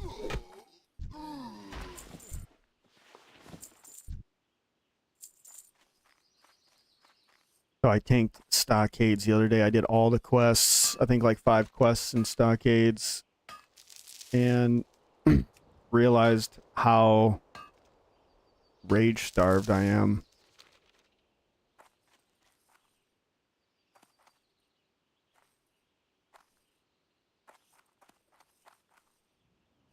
So being protection, I do mitigate a lot of damage, but I am pretty rage starved all the time. Not ready yet. You kind of got to pick and choose what skills you're going to use, right? Ready yet. Obviously shield block I want up pretty much all the time. And with the talent, it does give you 2 charges. Not ready yet. But then, you know, Demo Shout, Thunderclap is something that you'd want to use, but it's 20 rage. So it's just in those dungeon settings too. Like nowadays in Classic, right, or TBC, people are just hitting whatever they want, whenever they want. So it's just keeping aggro on everything is difficult. Can be difficult. So let's go up here. I want to do this. I want to finish this Blackrock Bounty. And then get this missing in action.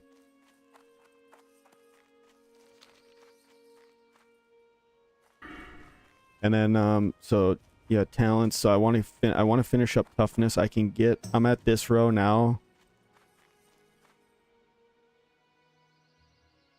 But I want to finish up toughness, 2 in toughness. I'd like to. I don't need this improved revenge. That only helps me like on a questing basis. It doesn't really help in dungeons at all. It doesn't matter. Eventually, I want improved Sunder Armor because Devastate. I'm thinking that I'll be using Devastate a lot. And so improved Taunt, I don't think. The improved Shield Bash would be nice. concussion, so that'll be a stun. That's huge.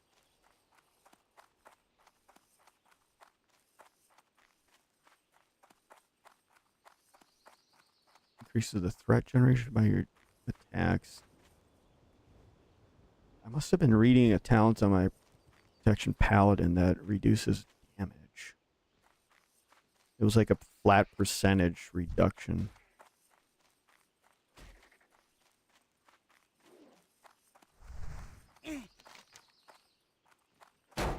I think I have to go this way for this quest.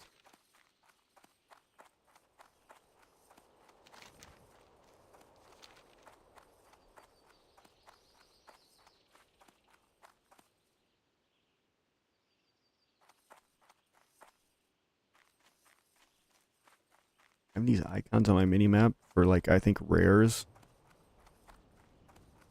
But I don't know if I have, like, an alert or anything.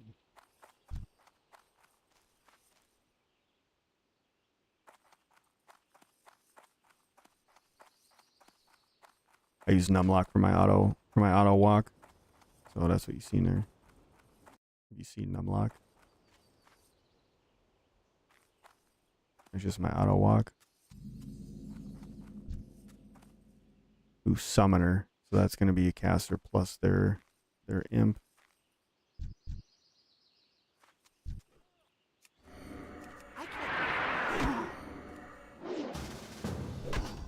So this guy's probably on the same quest.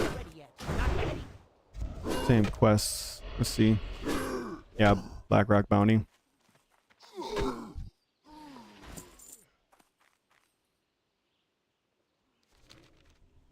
Champs and escort. Yes, sir.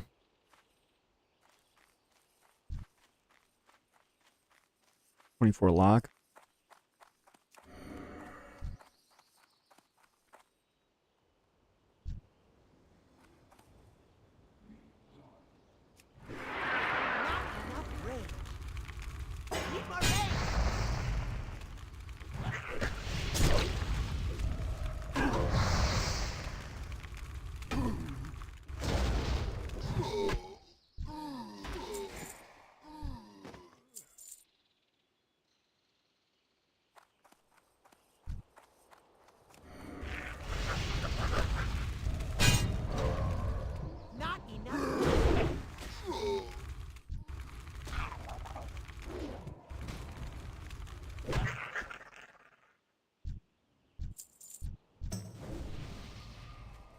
So his little blue pet here will tank a lot of, he'll tank a lot of damage when he's got aggro. So if we run into like multiple mobs, hopefully he can send that thing in. Need more rage. Like in this case, it'd be ideal for him to send in his pet first.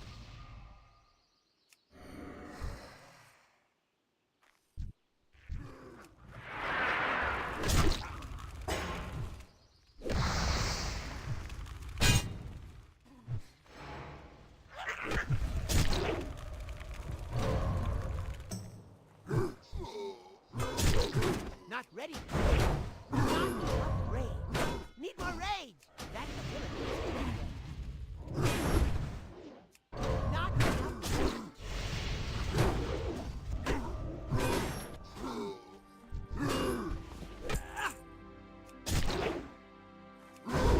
Yet? Need more rage. Not enough rage.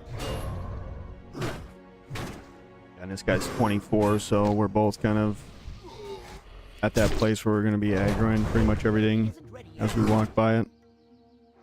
The quest does say 25.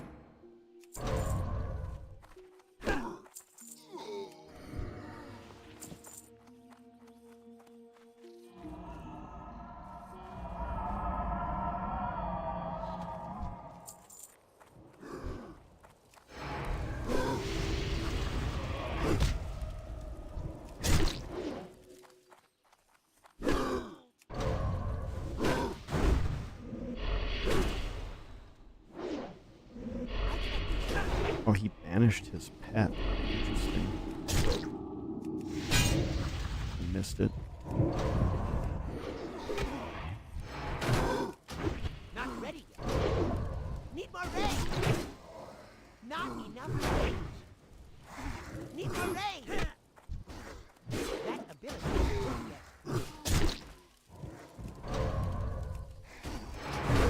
yet. Yet?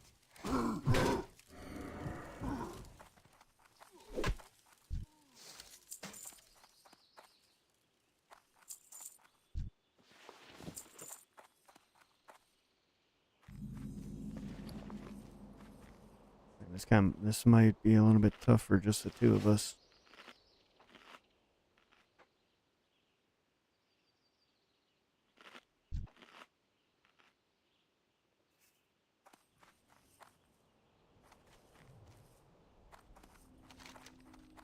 Oh, we shall enter the cave.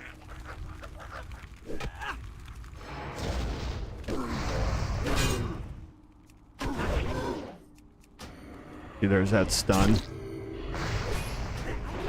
Yet?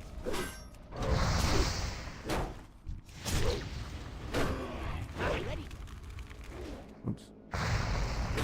That ability isn't ready yet.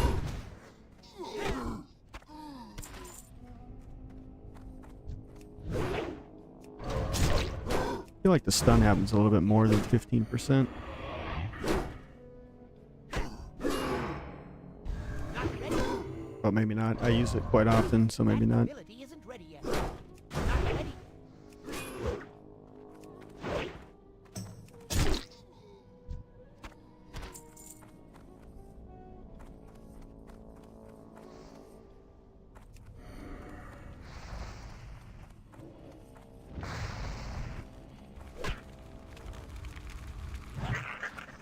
That's my shield bash. It's too far away.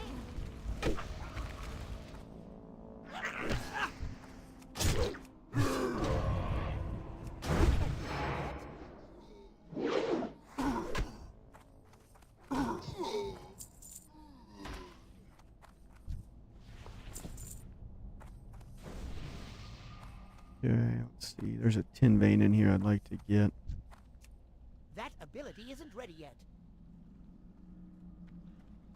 Not ready. That ability isn't ready yet. Not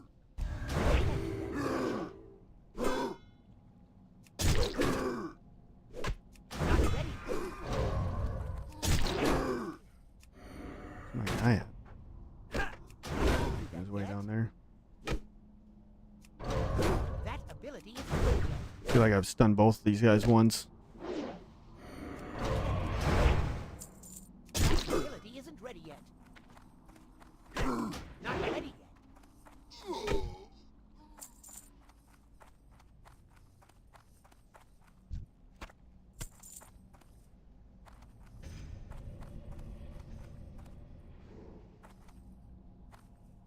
I'm out of range.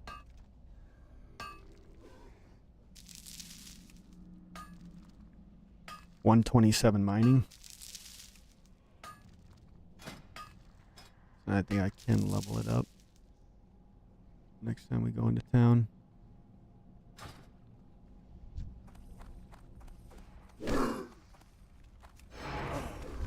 I need to get closer.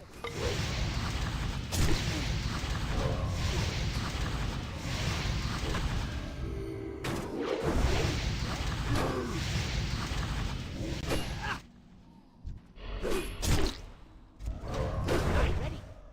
My guy almost died. That ability isn't ready yet.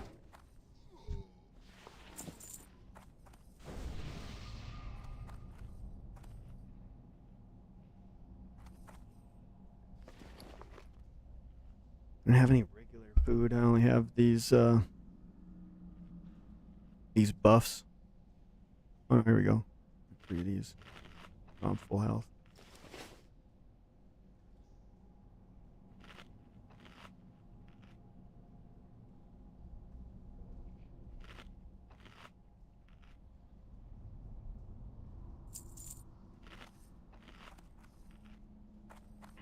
Okay.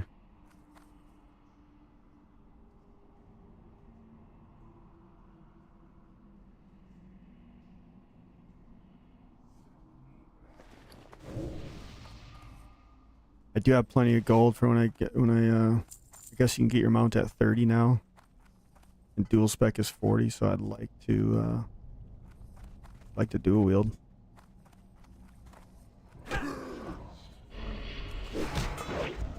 I got two blue weapons right now. One-handers. I can't do that yet. That ability isn't ready. Wish I could have dual spec now.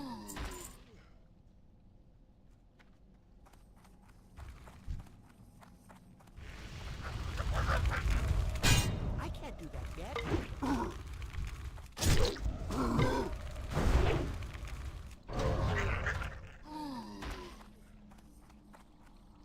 The escort. Oh, the escort's maybe in that cave.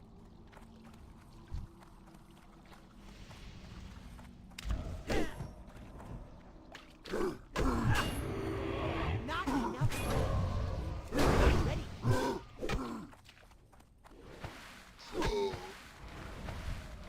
It's too far away.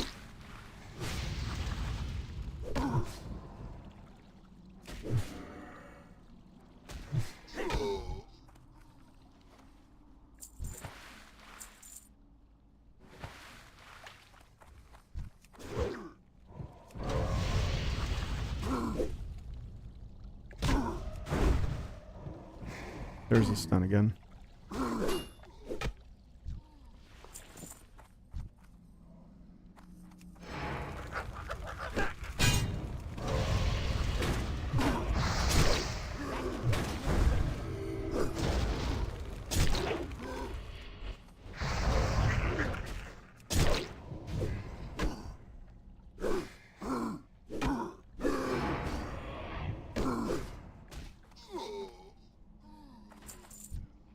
Here he is. See, and we'll get the rest of these guys on the way out. So Yet?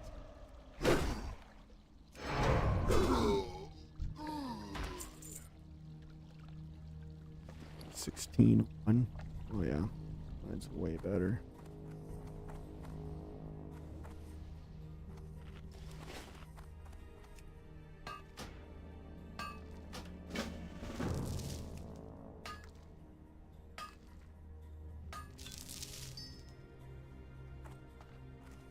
Cool.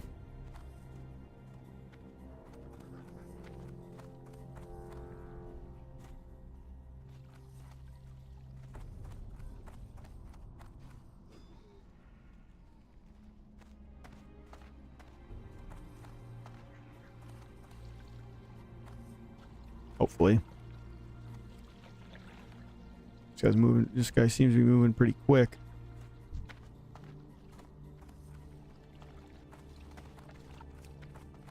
.36 rogue with some pretty cool looking swords.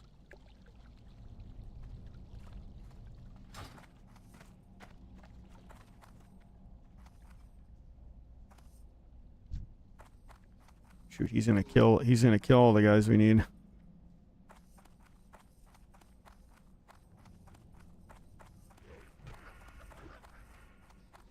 Let's see if I can get a champion.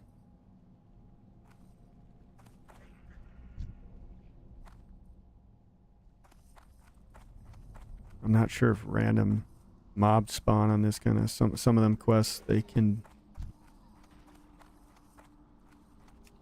That ability isn't ready yet. Oh nice, I tagged that guy.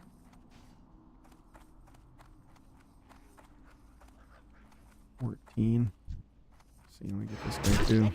I think we're right here. Yep.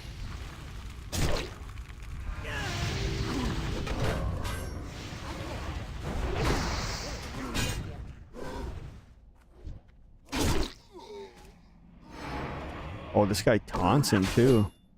He taunts stuff, okay. How much health does he have? Doesn't show.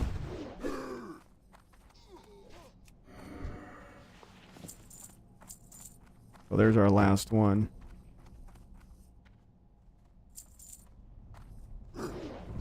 Need more rain.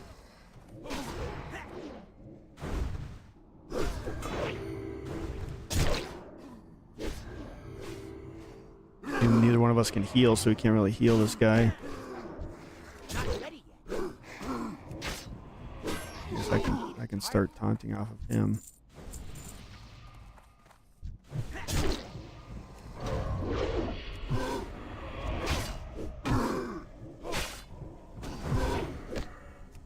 ability isn't ready yet. Not ready yet. Not enough range. I don't have a target.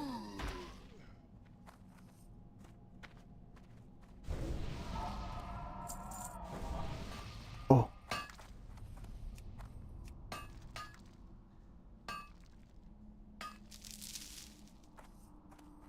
Nice. I was wondering why that 61 was coming in here.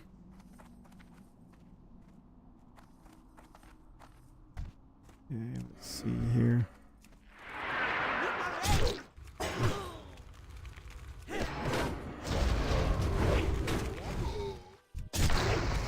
Not ready yet. That ability isn't ready yet. I can't do His mocking blow continue. He used it multiple times there. that ability isn't ready yet. To even override my let me see what lasts for quite a while.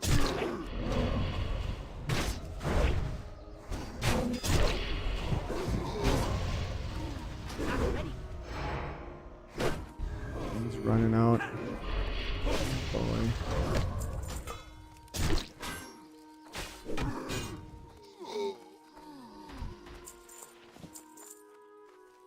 Okay. And then he runs way back here. So we don't want to get too far ahead.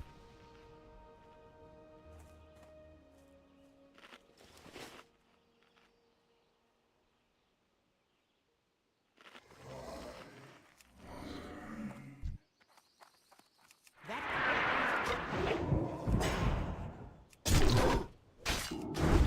ability isn't ready yet. Ready.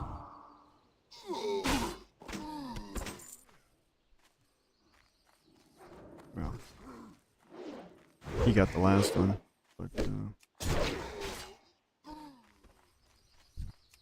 I can't do that yet. 5 with a throwing knife. Gets and the stun.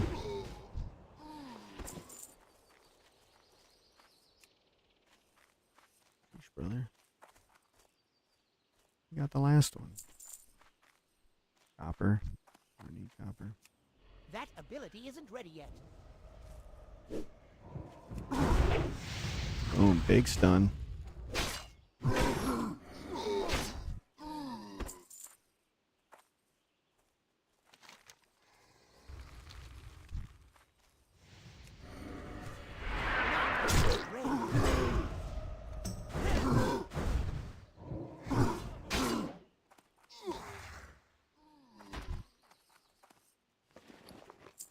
Maybe I just dual wield while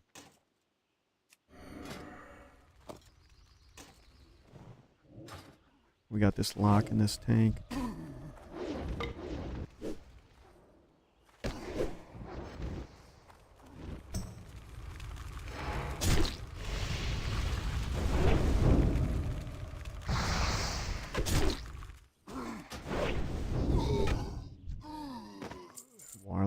Our warlock almost died.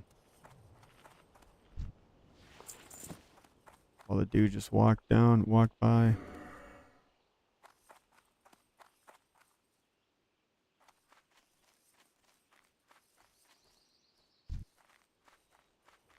Not ready.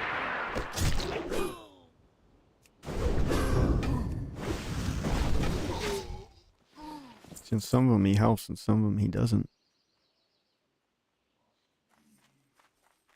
It's kind of weird like that.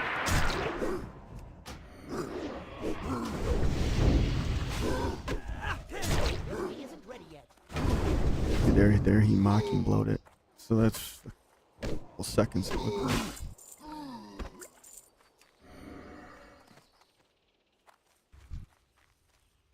Not ready. Yet.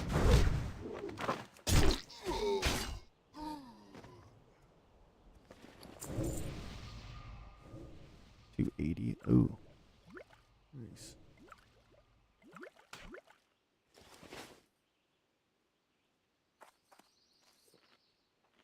Big healing pot.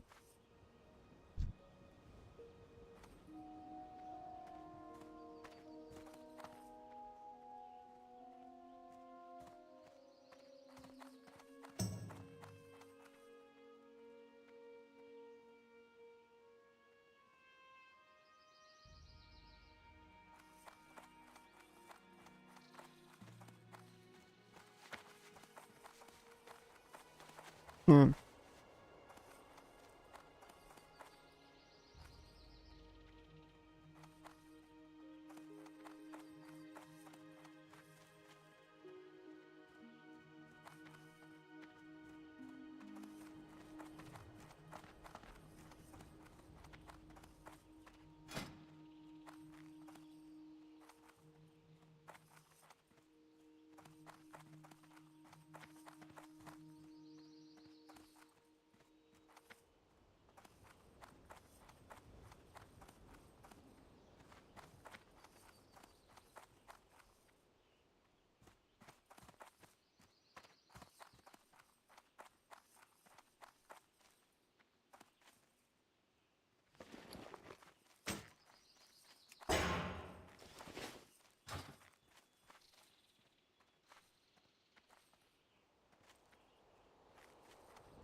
Cool. I think that will finish this up.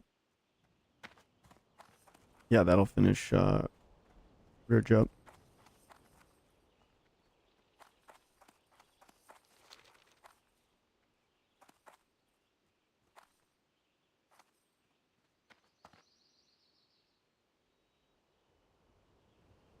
Corporal Keyshan of the 12th Saber Regiment returned from battle. Cool. What can I do for you? So we had missing in action. Light That's bless this you. guy. What do we got? 183.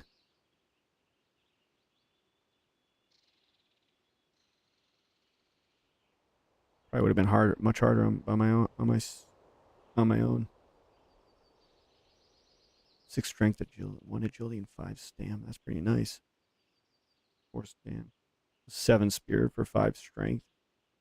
Spirit is regen while not in combat.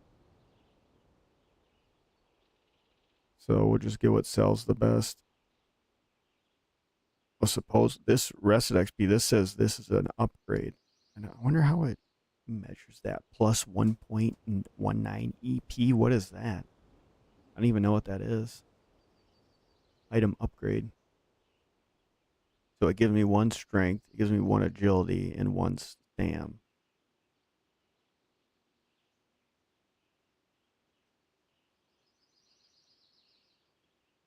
And like 100 less armor. 100 less armor for 1 strength, 1 agility, and 1 stam.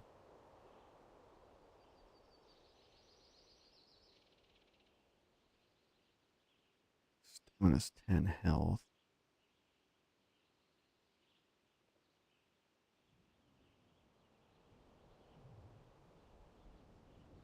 I'll just get this to sell it. Go with honor, friend. I'm not getting Be that careful. leather. For the Yes. Alliance. Go with honor, friend. For the Alliance. Same here. Just this to vendor. Light bless you. I get a better two-hander.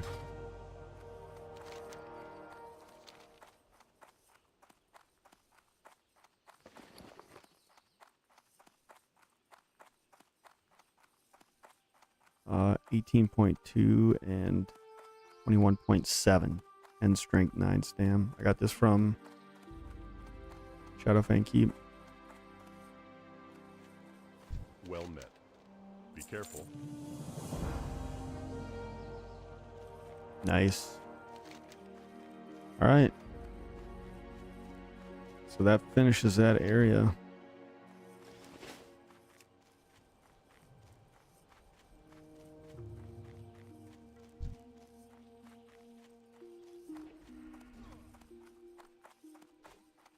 21 Road.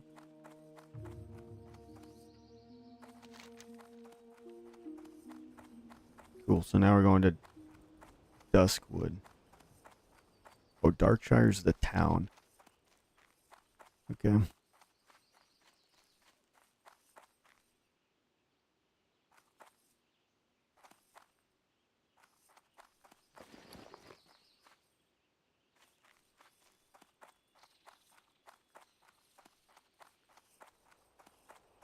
$126. These are male shoulders.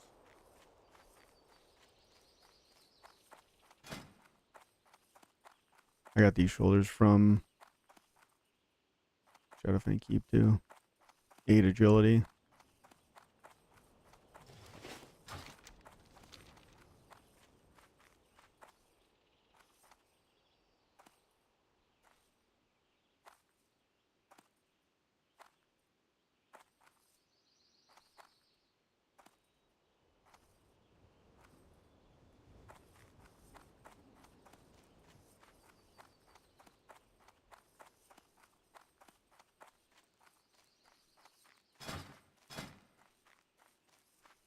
Let's see what people are looking for in the dungeons. Deadmines, Shadowfang Keep, and Stockades I've already done. Wailing Caverns is kind of more of a horde. This is a 24 tank or DPS looking for Nomergon. Probably won't do that till closer to 30.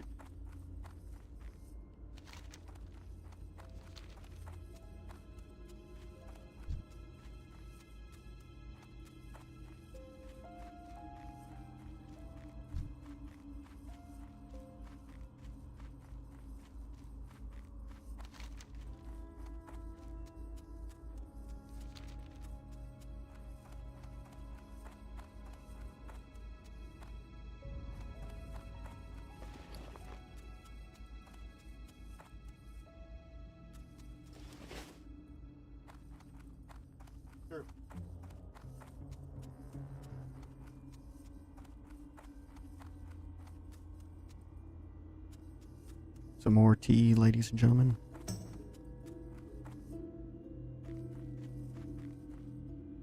What's up? Rare goods. Engineering. And mana, let's see. Soul bond, so we sell that. We might hold on to these. We only got one of the big one. Soul bond. White gun. White mace. Anything we can vendor, I move over. Or not vendor, sorry. Auction house.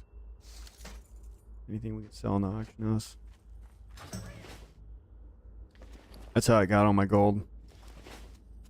So the auction house is actually popping on this server.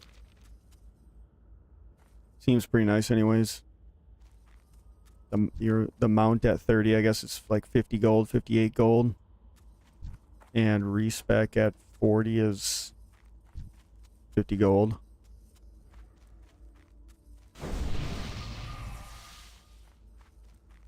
I am in your debt. So back in the day, that would have been huge. Like 81 gold, that's like unheard of at level 25. Back in vanilla. Even with like mining and skinning, that's how I've been getting it. But even with that, back then,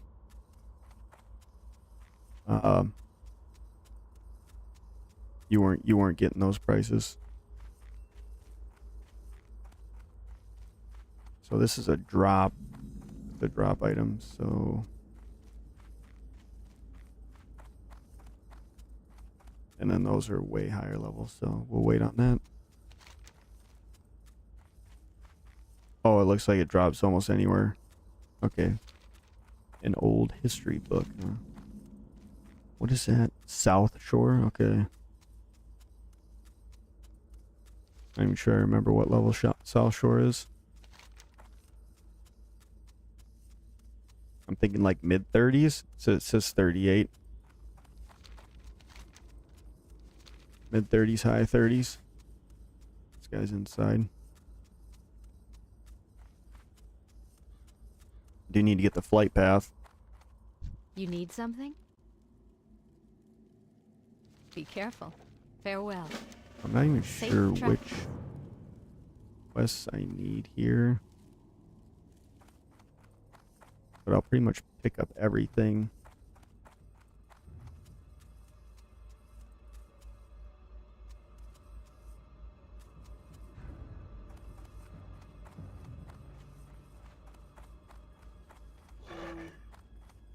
Well met.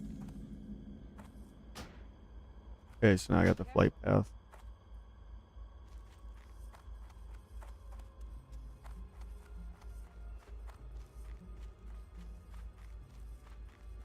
I'll just pick up everything, and then anything with not within our level or in a different area or Need help? something.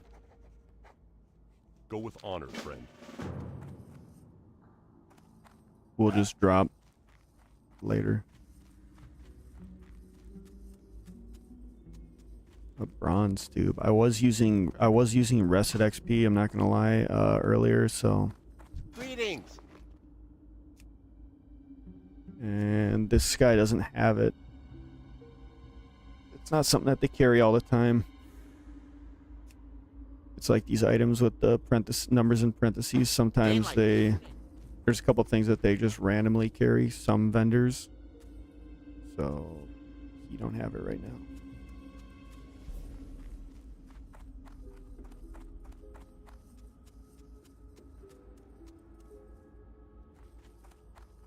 Light be with you. Light bless you. Light be with you, light bless you. Well met. Go with honor, friend. Light bless you. Greetings. Go with honor, friend.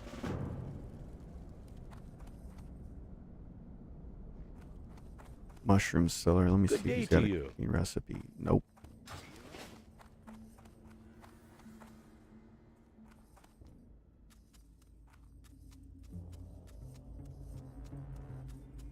Hey there. See you around. Yeah, what's up?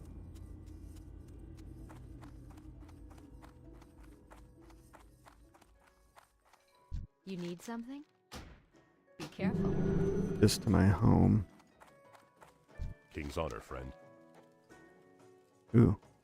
I already got this recipe, For the Alliance. but we'll do the quest.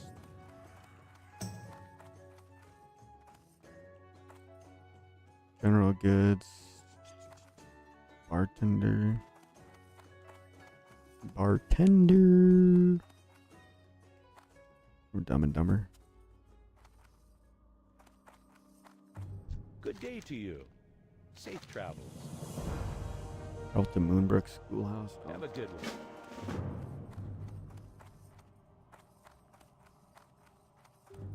Greetings.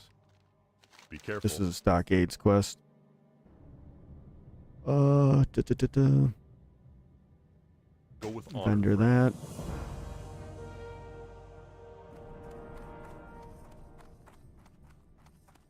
Need help? Be careful. For the Alliance. Light bless you. Turn to Stormwind, I believe.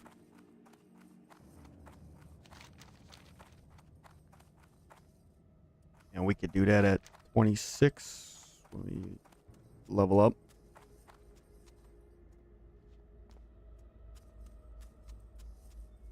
So I'm not sure. It looks like all of these are that history book one.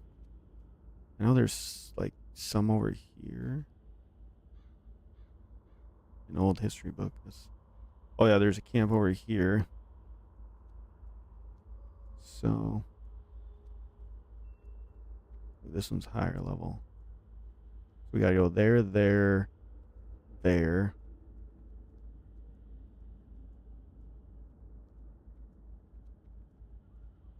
We'll go down here. Let's do that first. This is the Moonbrook. Is this the Moonbrook place?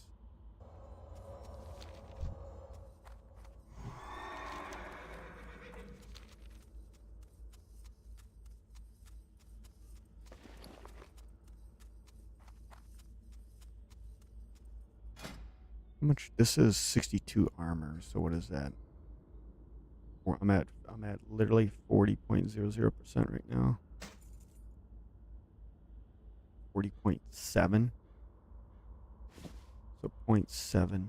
And what is an 8 agility? Agility increases armor. 110. And 126. Oh, 1 agility is 2 armor. Okay. Yeah, we'll keep that.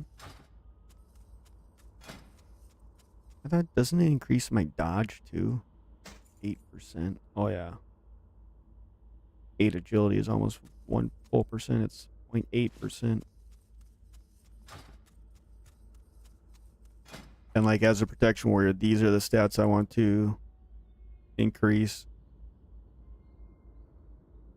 Defense raises dodge, block, and parry. So yeah, dodge, parry, and block.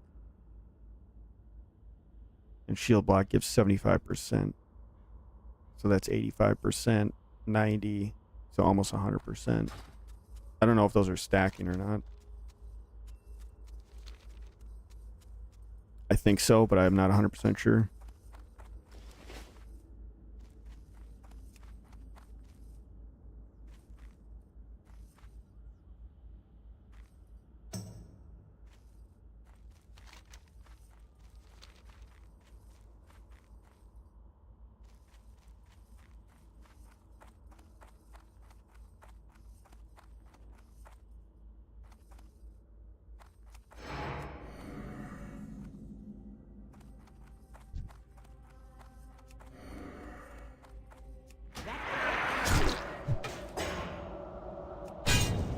Need more rage. Not enough rage. Not ready. I can't do that yet.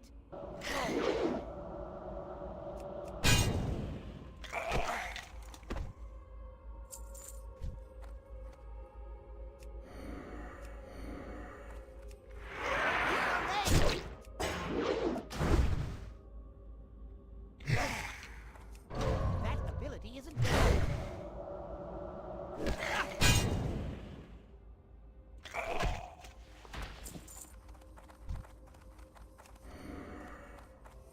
Not ready.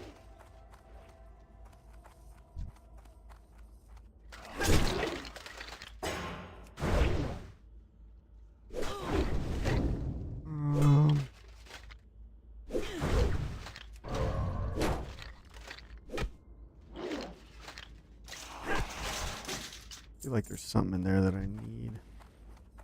I'm out of range. I can't do that yet. My ability isn't ready yet.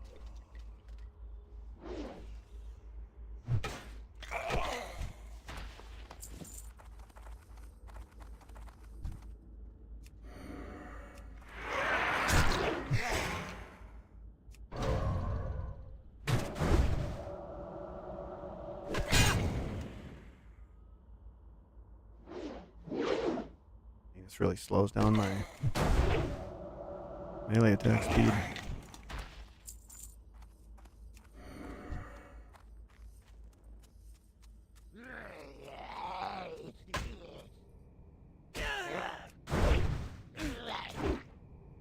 Not enough range.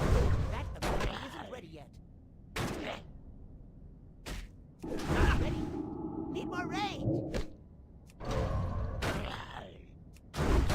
Yet?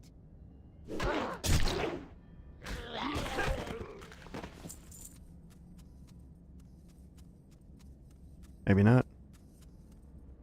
Maybe not. Burn 10.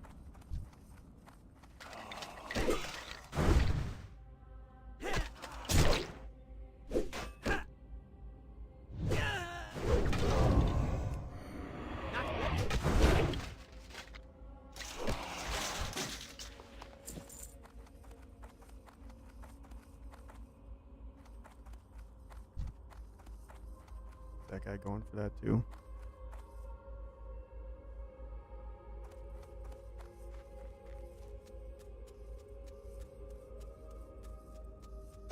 He's going for the copper one. Piece of thought. Let's see, this is green for us. We did not get a point. Most unfortunate.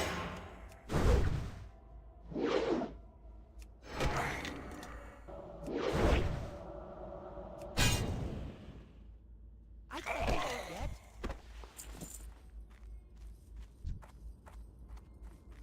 Oh, we need 6 mages. Okay.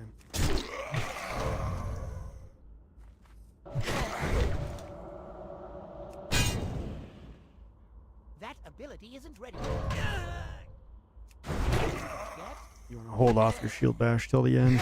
That ability isn't ready yet.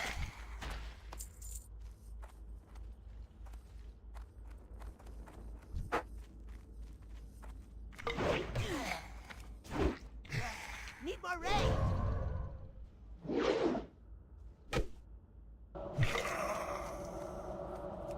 Not ready yet.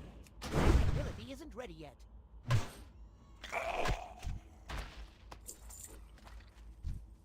Not ready.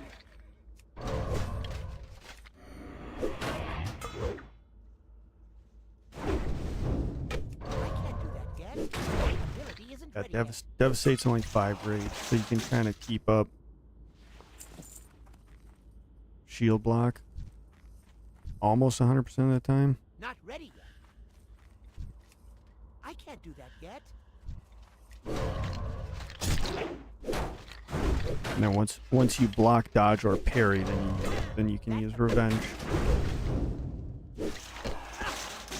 can't do that So yet. hypothetically, almost all of the time. I can't do that yet. But when you start getting into this big spenders again, like Thunderclap,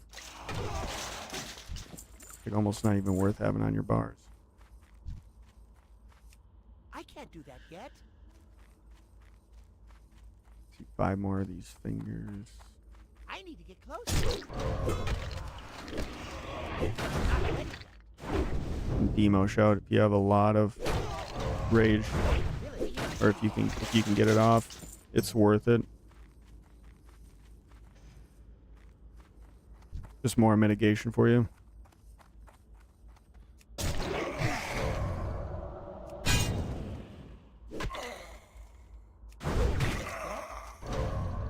There's a stun. ability isn't ready yet. On blue shirt. Let's see. What are we rocking now? Kind of like the red.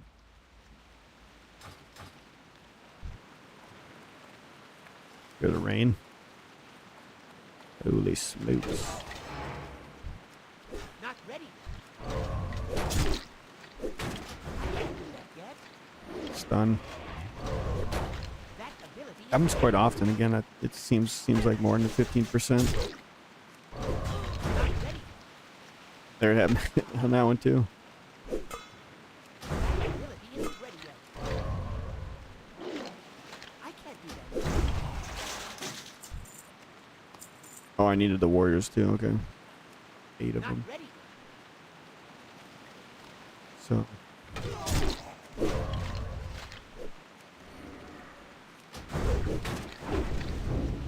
4 more fingers. 40% drop rate.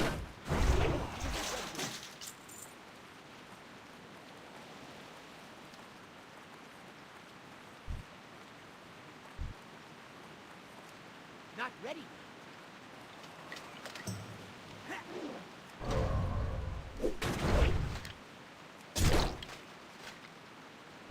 I can't do that.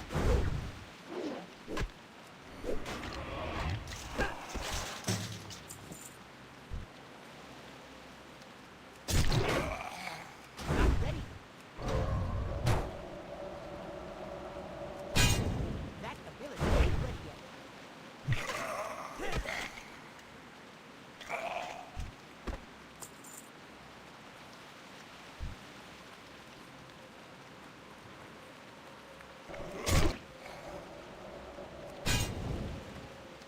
Not enough range. Need more range.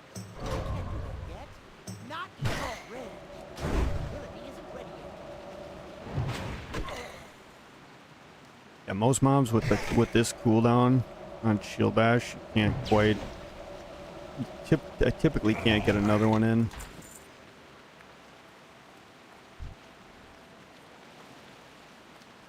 At least not right away, right after the first one. So like, I use it, and then by the time they start casting again, it's not quite up.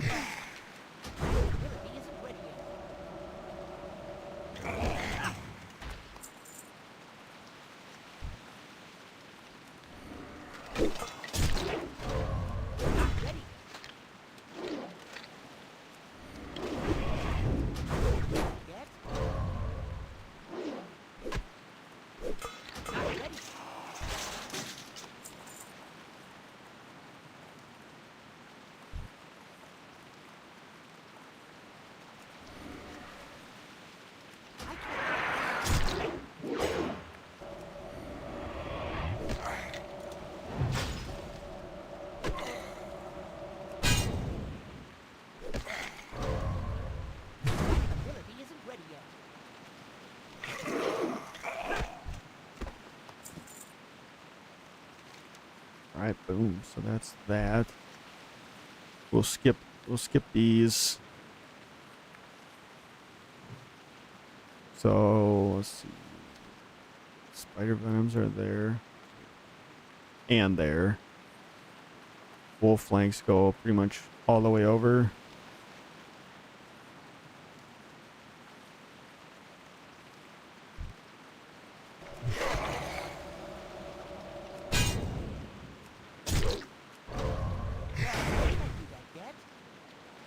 Shield block also doesn't share like a global cooldown.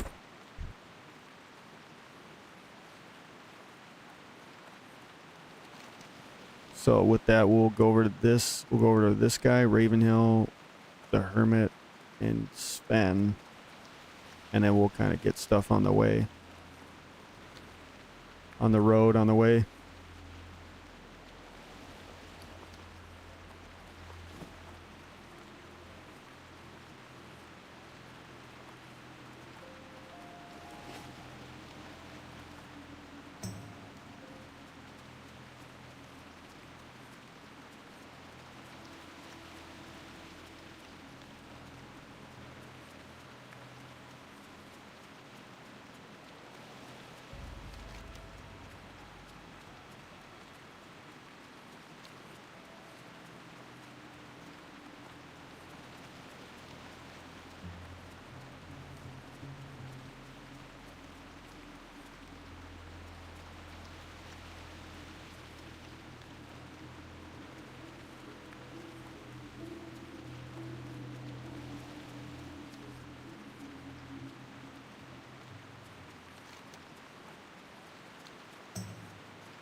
Close to leveling up too.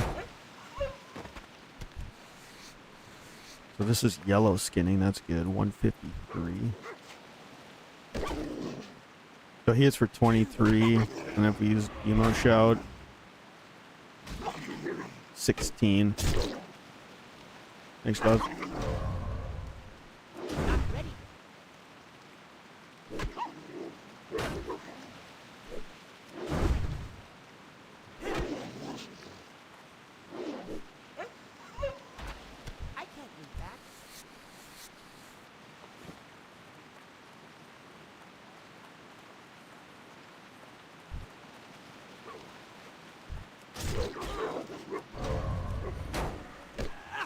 We are going to level up. I can't do that yet. That ability isn't ready yet.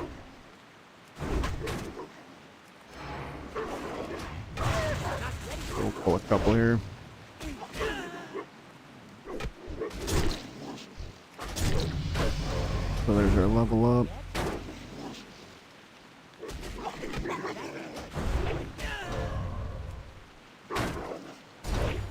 Ooh, big cleave action there. I can't do that yet. Not ready. That ability isn't ready yet. Stun. Yeah, so I'm trying to get this armor one. 39.2. 39.65.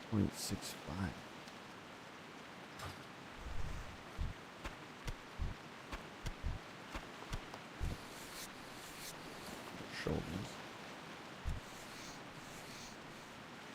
I think those vendor for or auction for decent too.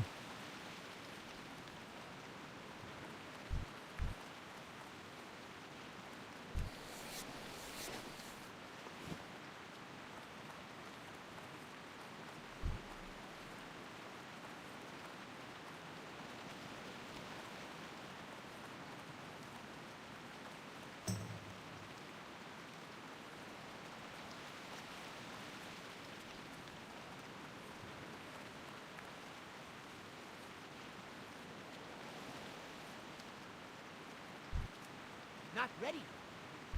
That ability isn't ready yet. Not enough rain. Need more rain.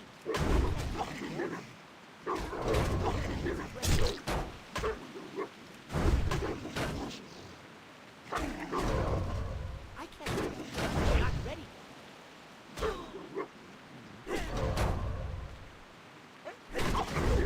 Yet.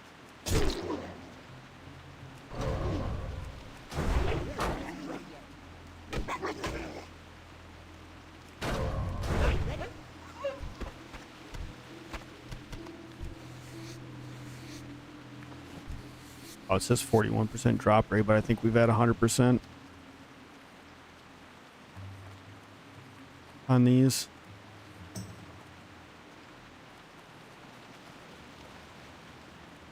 Let's see, we'll get this too. What can I do for you? For the Alliance.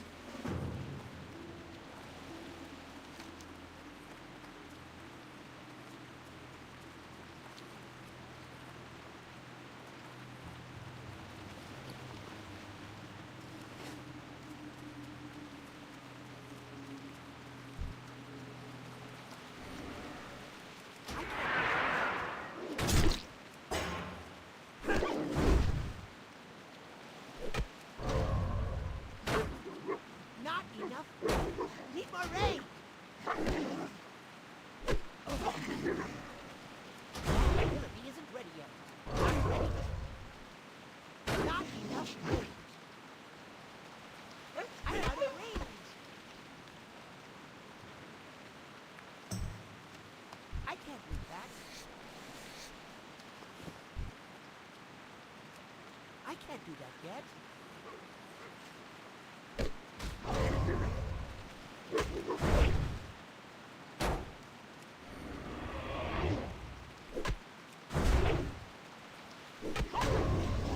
Not ready. That ability isn't ready yet.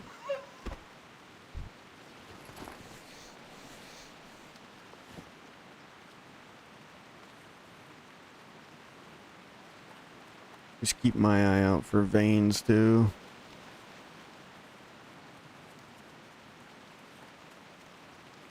Need the silver ones right now.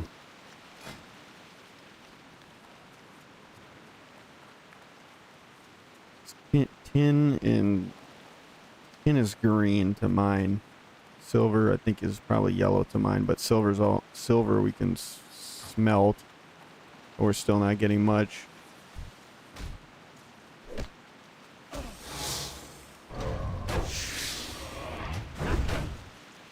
The more you have to hit the veins to get the level ups at this point. It's too far away.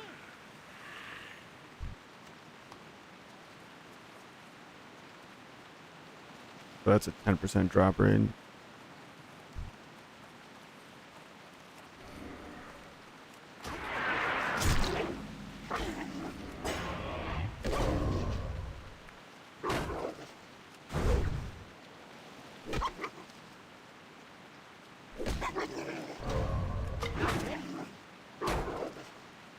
The prio is probably shield block, revenge, shield block, demo, shout, revenge,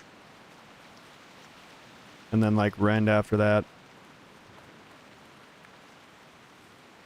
Not that I always do it in that order.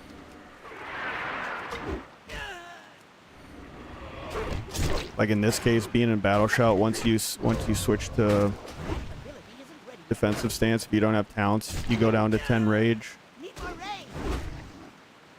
Not enough range. Can't do that yet. Need more range. That ability isn't ready. Not ready.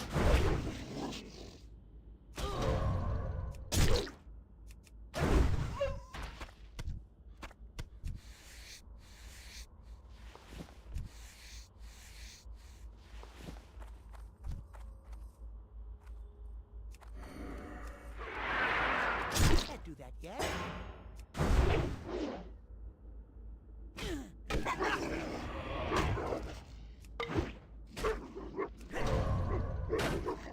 Not ready. He isn't ready yet. But probably the more uptime you have on shield block, the more mitigation that you'll have overall. I can't do that yet.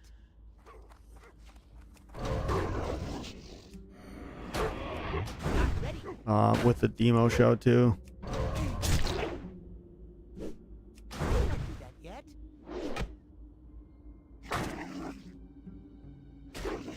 I need a target.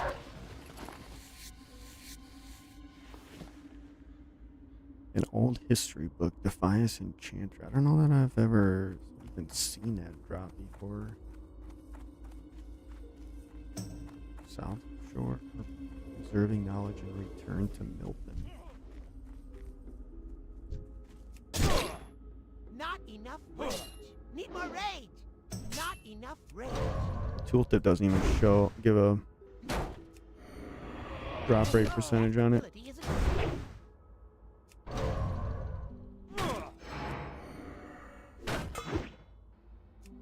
Need more range. Can't do that yet. Not ready.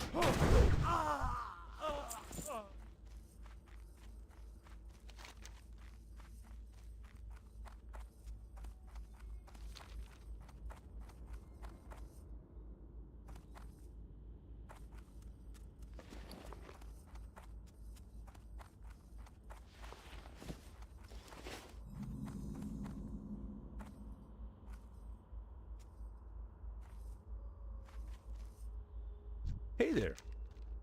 See you later. What can I do for you? Later. See.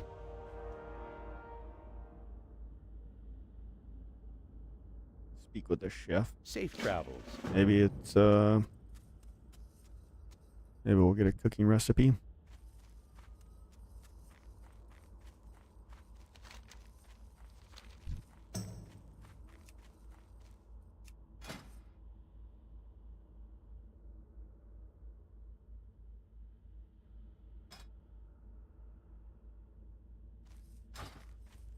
Rep Valley.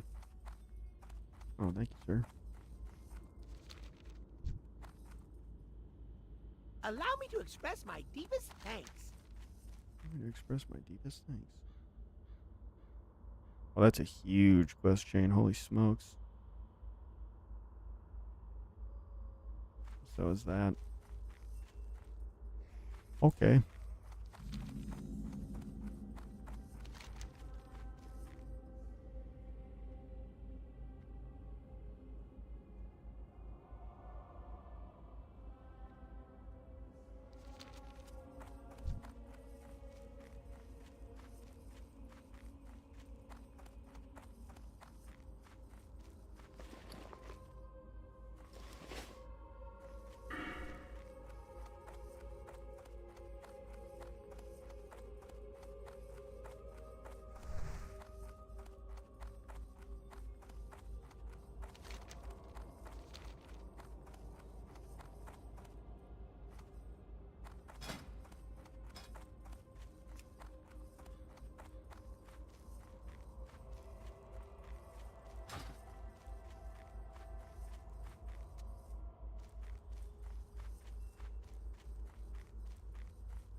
DPS RFK can summon and go now.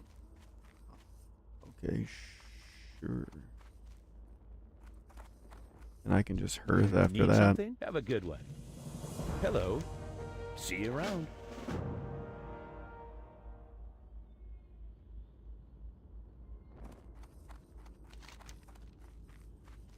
What if I'm gonna tell him to give me a minute so I can get over here?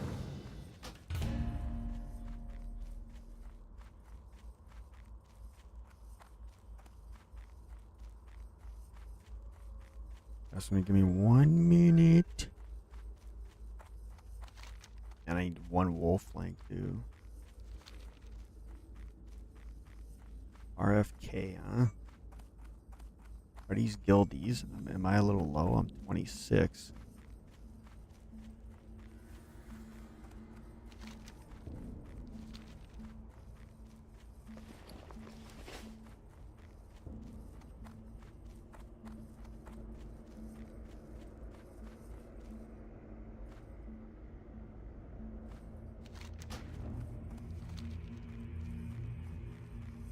Two-minute summons. All right.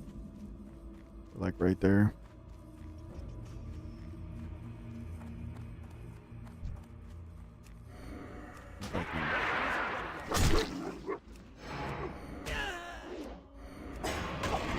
Not enough range. Need more range. Not ready. See if I can get that last flank.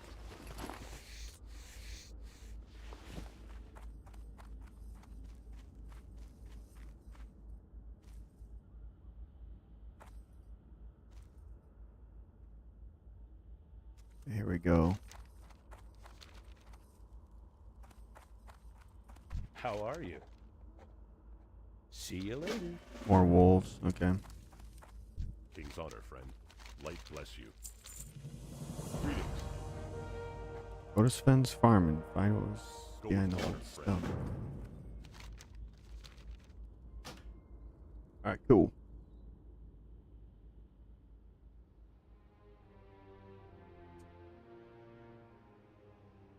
So let's see, what is this? RFK 23 to 31. RFK and RFD. I mean, I only have cleave for AoE. Let's see. 28, 30, and 30. I don't know if I do more damage with my two-hander or dual wielding. They don't have any quests, so okay. Oh, I'll just go with a two-hander. I'm DPSing, so.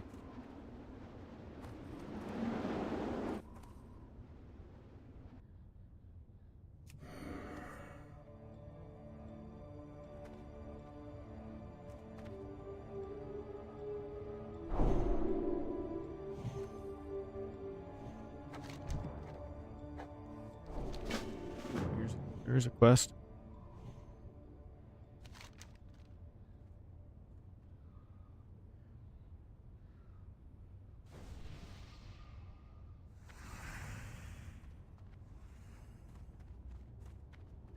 What quest did he just say?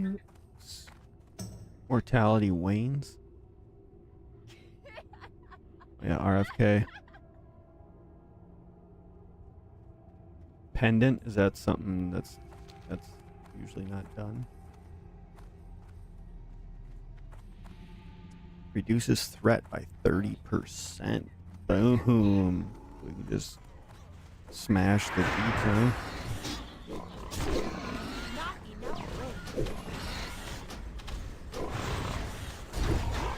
Cleave action. And execute.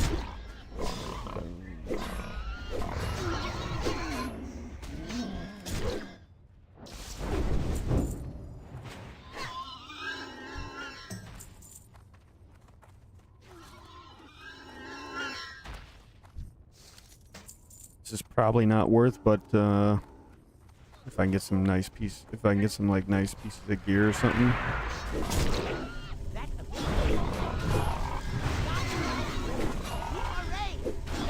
Big balls.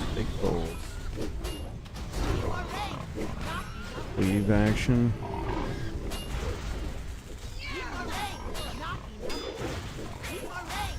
Need more rage, need more rage. That cleave is 20 rage too.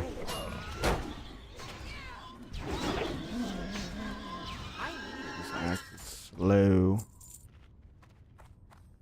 I might have to just dual wield.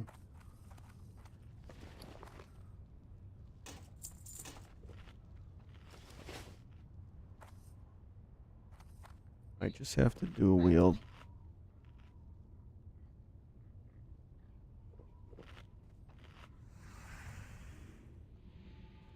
And this is why it'd be nice to have the dual spec now so that I can, you know, switch to Fury when I'm doing these dungeons.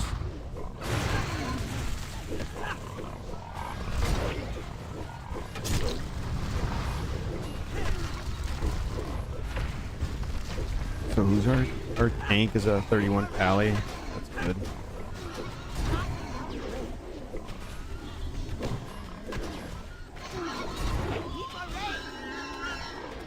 Yeah, dual wield isn't hitting as hard, but it seems like it hits a little bit more often, so I can gain rage more. See these stack.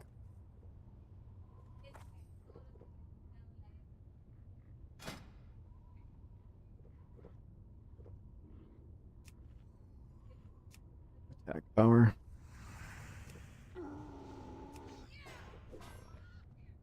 At the end, if anyone has silk, I will buy it off them. Sweet.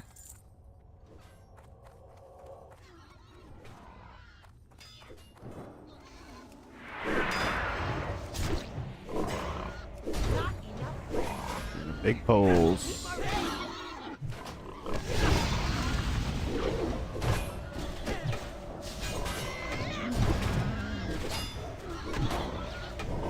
Apparently, you have to hamstring because the mage is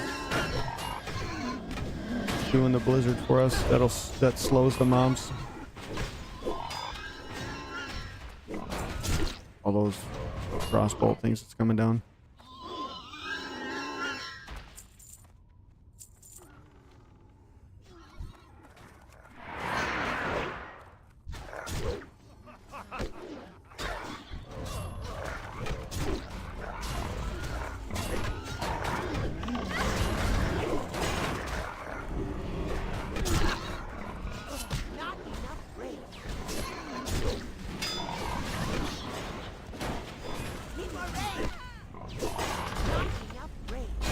I don't know if Ren is really worth it either. I'm not sure.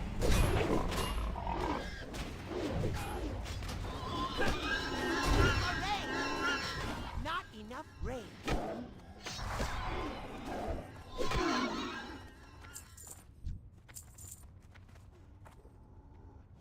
I'm seeing videos online that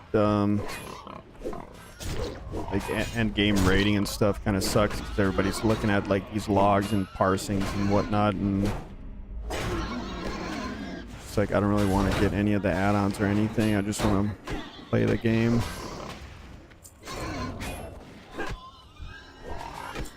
And I'm gonna tank, so like I'm gonna tank whatever I can. If they don't take me, then they don't take me. But I guess tanks are in high demand right now in TBC, so it's probably gonna come down to like, well, if you don't want me, then that's fine. You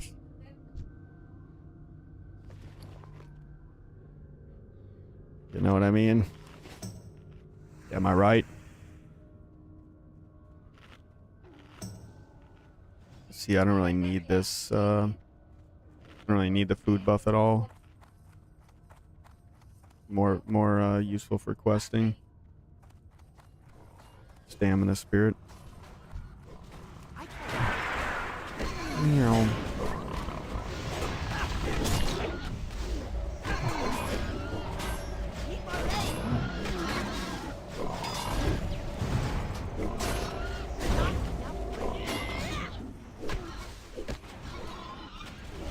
Yeah, I'm not rested, so like the XP is just gonna be really slow.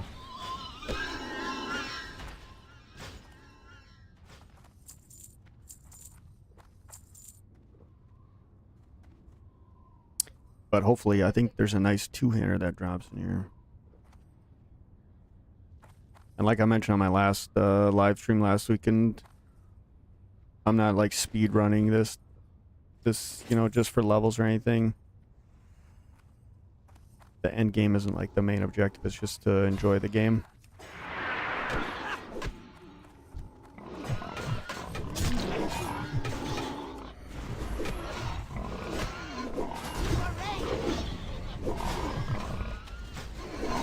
And if I could get more rage with my two-hander, I'd be hitting a lot harder. Boom.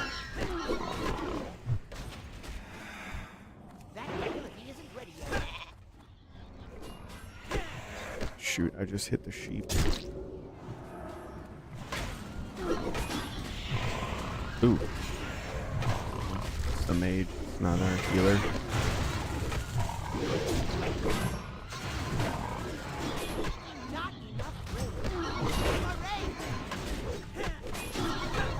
Look at this guy parry from behind.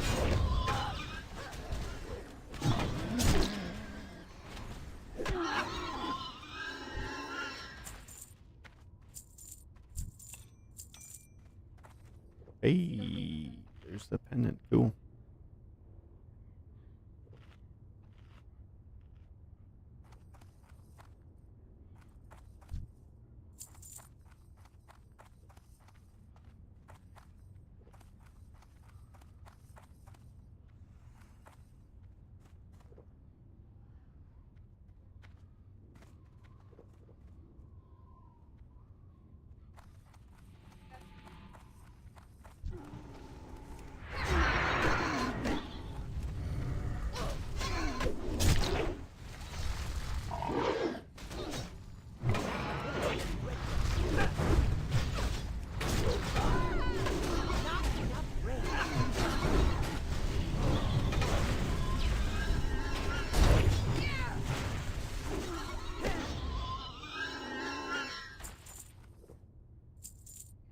I'm hitting pretty hard sometimes.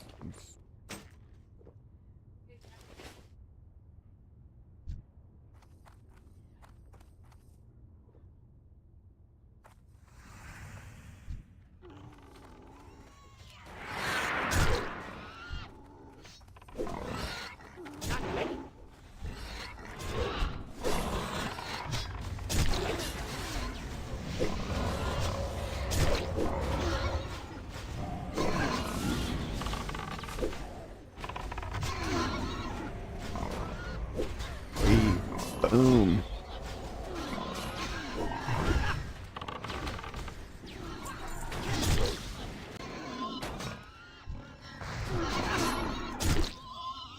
XRP. One-handed dagger. 27. 20.6. They all needed. 20.6. 7. That's probably better for tanking.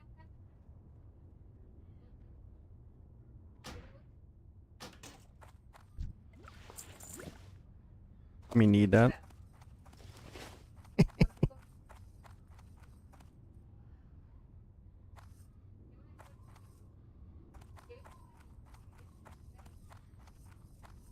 Tank upgrade.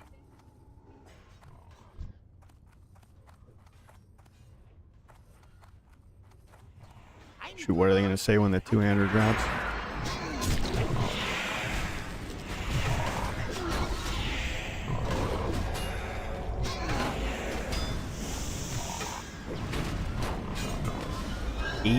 Second magic stun? What?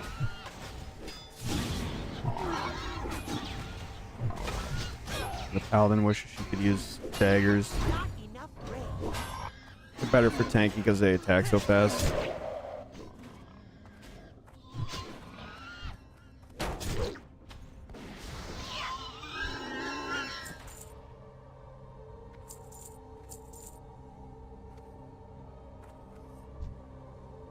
Got a super fast attack speed 1.7 compared to my mace like 2.5.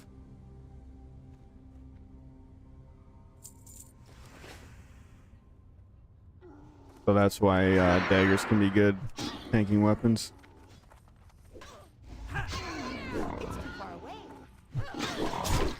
Oh, this is gonna be big. Ability isn't ready yet. Not ready yet. And I think I pulled him to my level.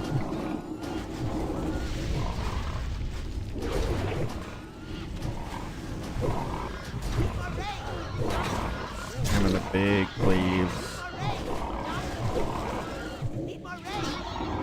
Need more rage. Boom. Not enough rage. Not ready.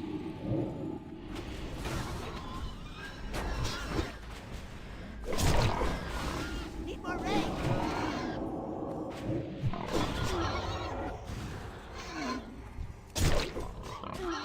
I didn't see it's healing. Yet.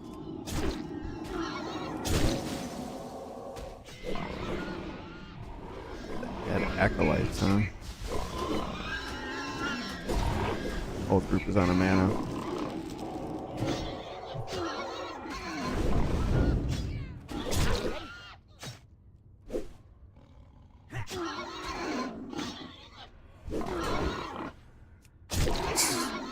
So are the enemies. They're all out of mana too. Come on, man, hit that thing.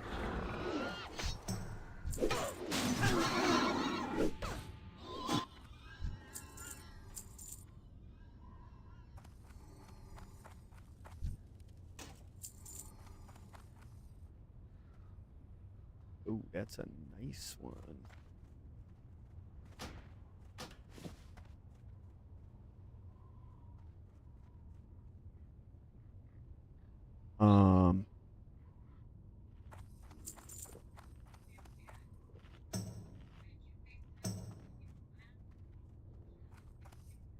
Was I supposed to pass? Other people passed. But you need on what you need and you agreed on what you don't need.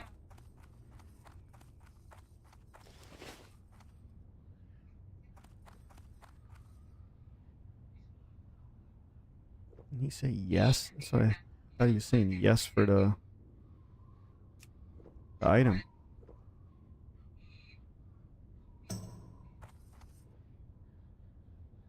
Oh.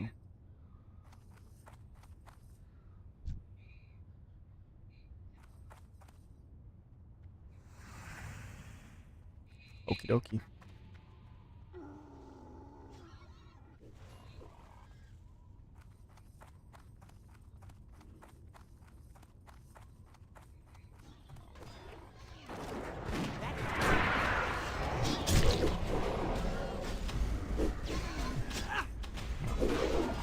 Yeah, pally tanks are really good because they're AoE tanking.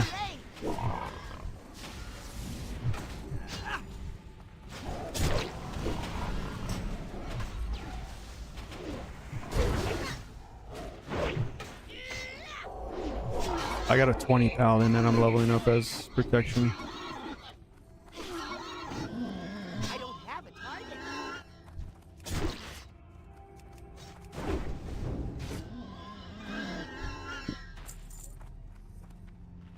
Excuse me.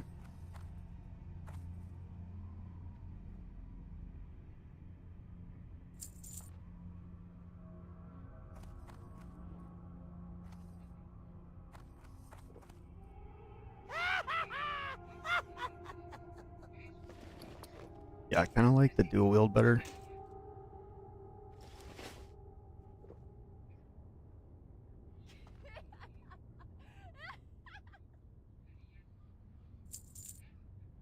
Not sure what's actually doing more damage, but I just feel rage starved with my two-hander.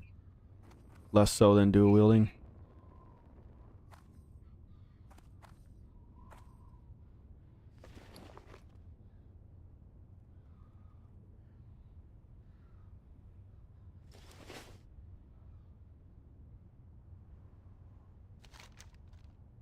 I wonder where that turn-in is for that quest.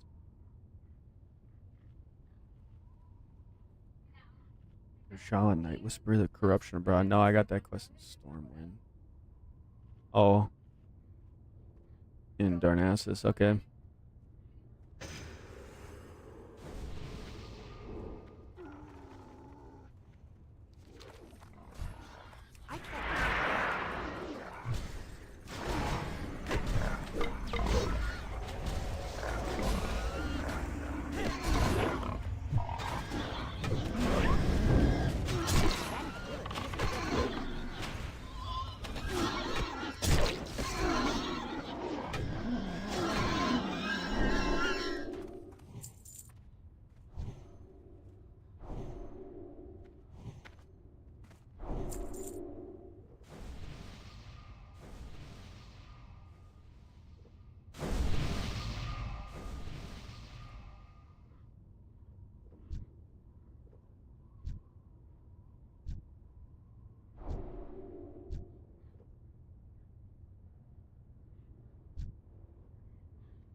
Victory for Gabba.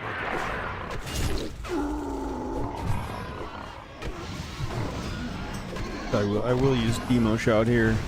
It'll help.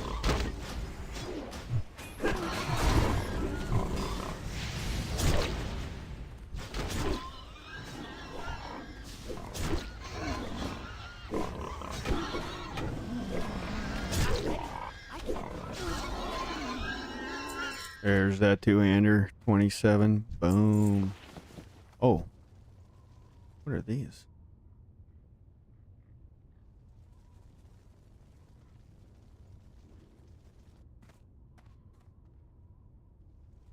Well, I'm gonna need that. I guess I'll just grade these.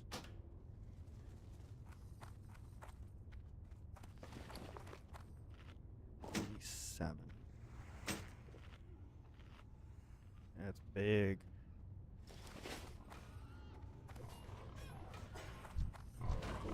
Not ready.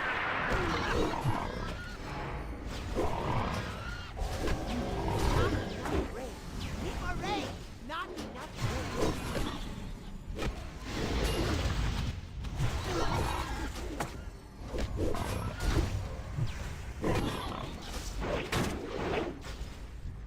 Need more rain. Not enough rain.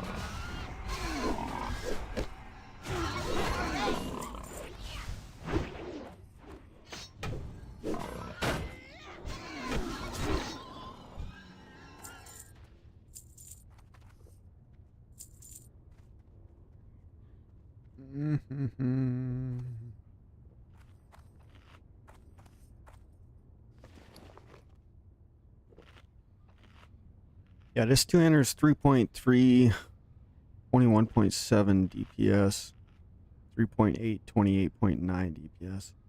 I can't use this for another level. This is huge for like enhancement shaman.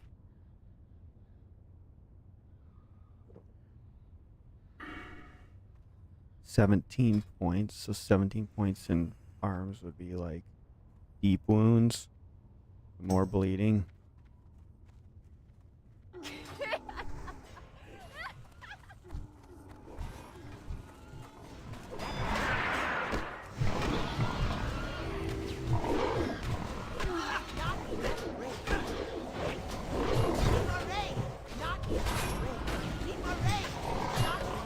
Yeah, I'm probably doing like absolutely no damage in this group.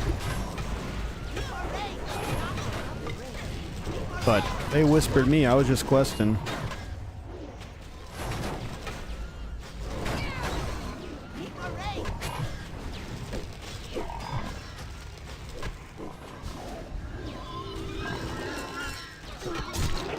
And my demo shout can help, so.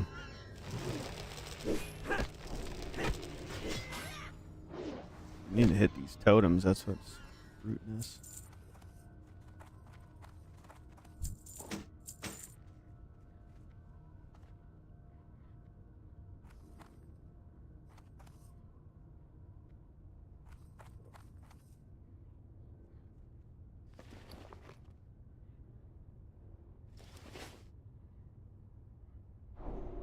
I listened to a video of like why people are getting so fed up with retail WoW and the split between retail and classic.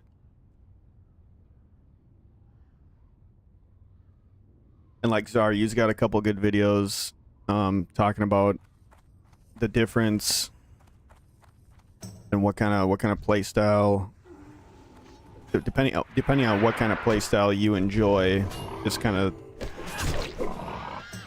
why you should pick one or the other. It kind of goes back to like the whole thing that I was saying about like they're looking for tanks in an end game with like, you know, they'll look at like number stats and everything before anything else, and like, you know, logs and stuff. It's just like, okay, stuff that never even existed back in the day, you know. It's like the whole min-maxing idea, concept. but it can kind of suck the fun out of it, you know.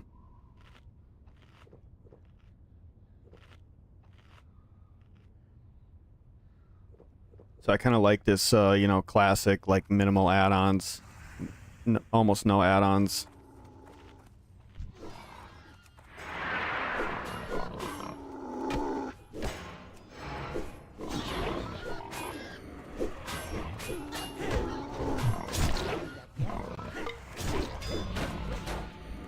I mean, even Questy, you know, I'm using an add-on called Questy that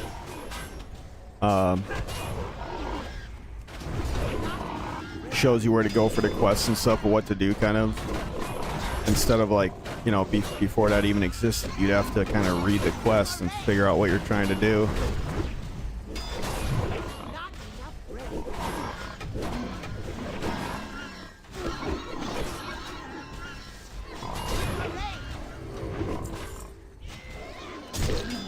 Like complete, like, full immersion into the game, you know? What it was created for.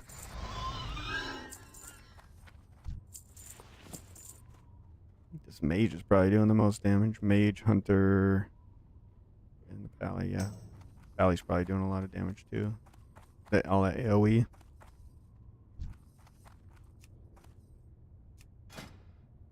Got goggles too. Some good gear. That's a cool necklace. Reduces melee damage.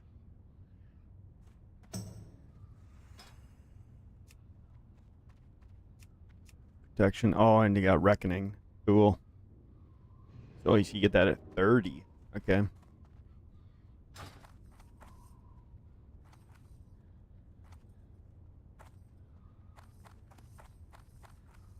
Ooh, Iron Deposit. Can I even get... Oh, I can.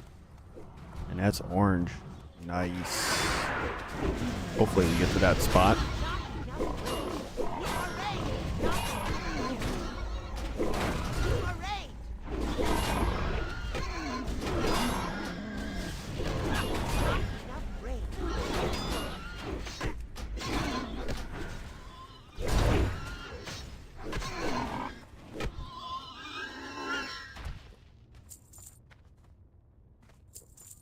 I guess XP is not too bad. Like, we just hit 26.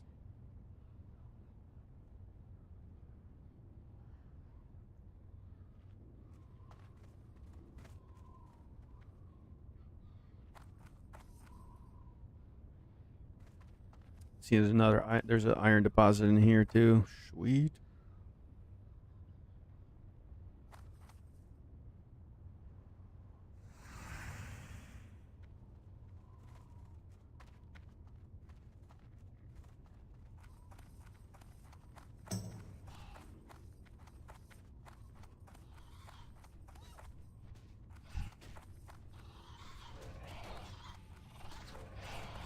Holy smoke.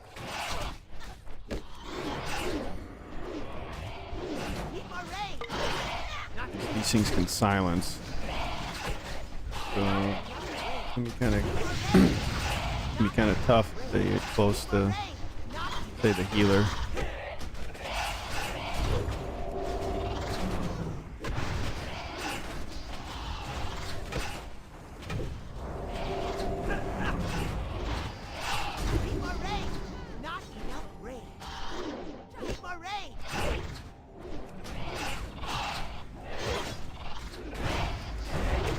It's orange for me, so I only need one swing on it.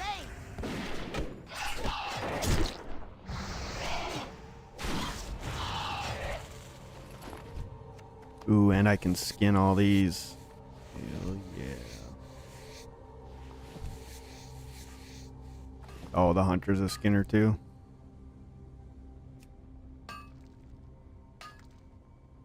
My skinning's 166. That's skinning's easy enough to keep up with your level.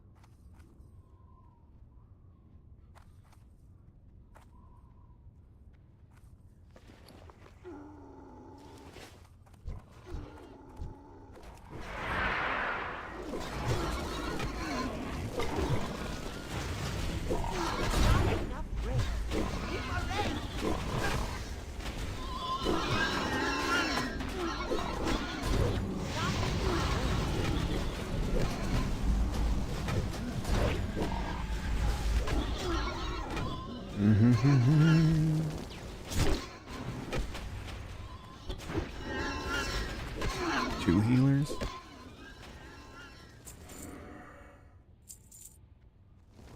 Okay, this is a boss. Might get some Sunder armors on him. I'm out of range.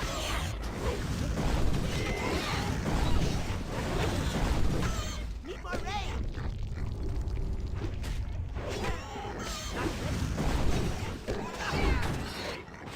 Damn it, the hunter wants his payment.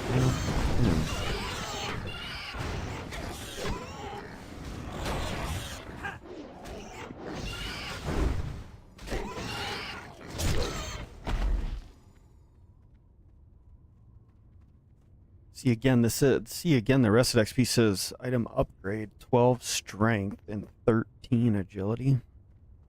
I guess the agility gives me armor. That would be 26 armor. So that'd be like what, 132?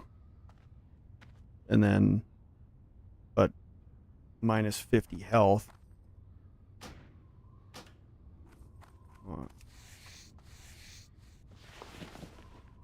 Yeah, let me skin it.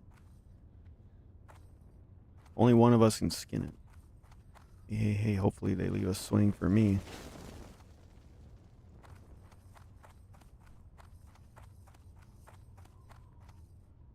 Cool. Cool.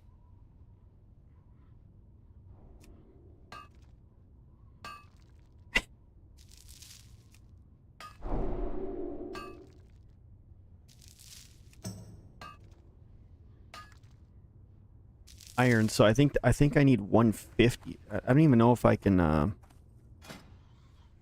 can't even smelt iron yet. I think it's like 140 or 150, so like I need to basically need to mine veins to level it up high enough in order to smelt the ore.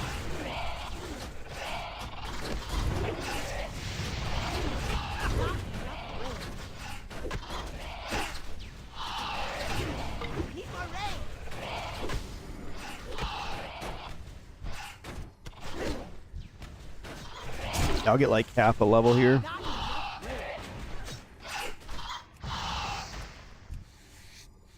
Plus I'm getting the skinning and mining too.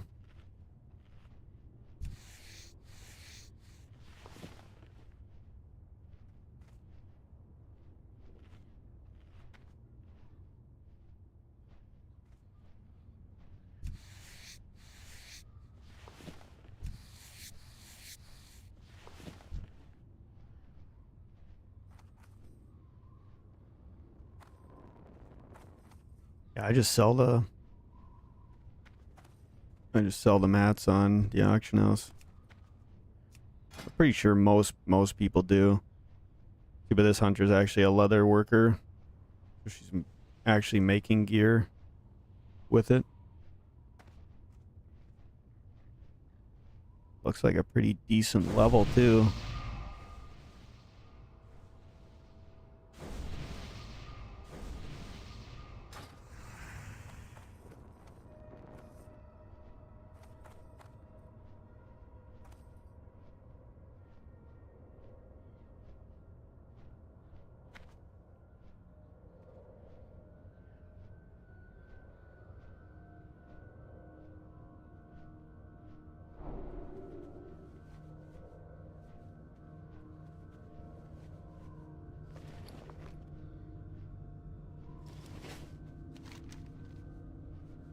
So, and then yeah, I got a couple of Nomergon quests. So let's see. We got the Night Watch.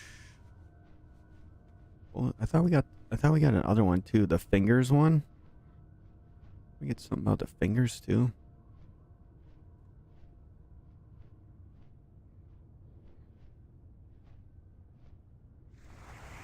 No.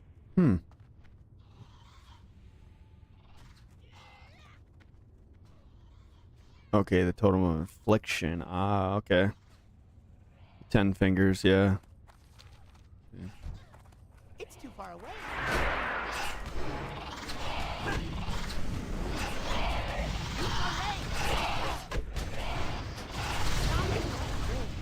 Yeah, in a run like this, demo shout is probably like my biggest help to the group. Where I'm quite a bit lower level than everybody else. So my biggest input is reducing damage done to the tank, basically.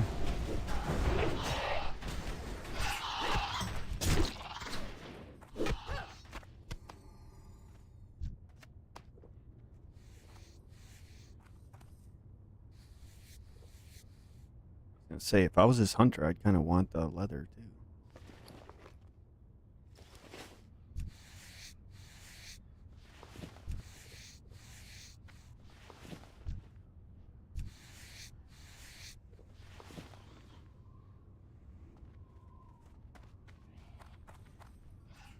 I just hit 171 skinny.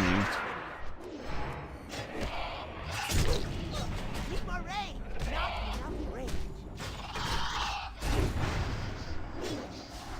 Need more range.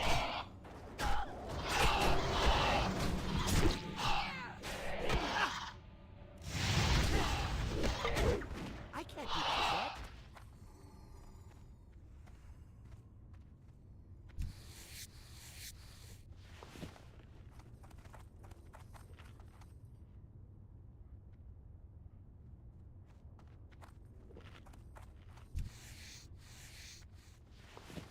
Well, if she's not gonna take it, then I will.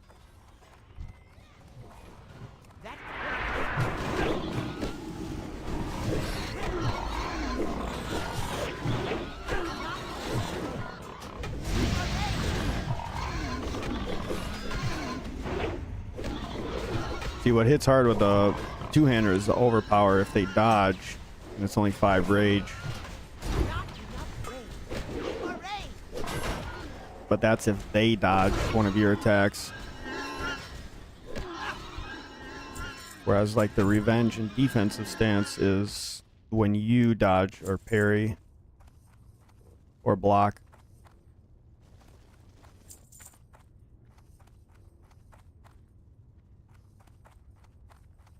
But the overpower is just when they dodge, so...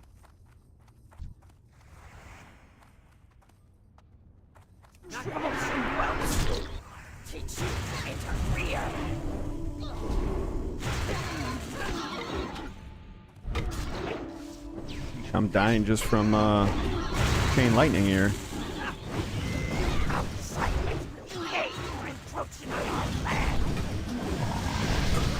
See, but the overpower attack itself can't be blocked, dodged, or parried, so usually it hits like a truck.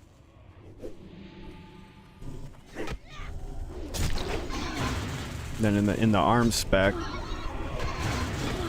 into deep wounds where your crits deal bleed damage as a damage over time. Boom. Ooh. The tank's probably gonna want that. Yep. And I'll give it to him. Yeah, it's a way better than his weapon too. Wait, is it? Oh, offhand. 6 strength and 5 spirit. That's nice for Pally too.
still in combat.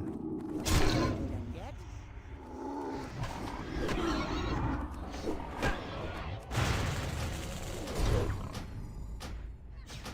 Not enough rage.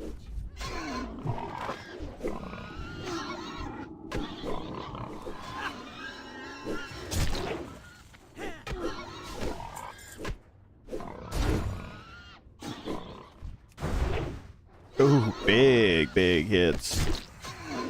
Big crits there.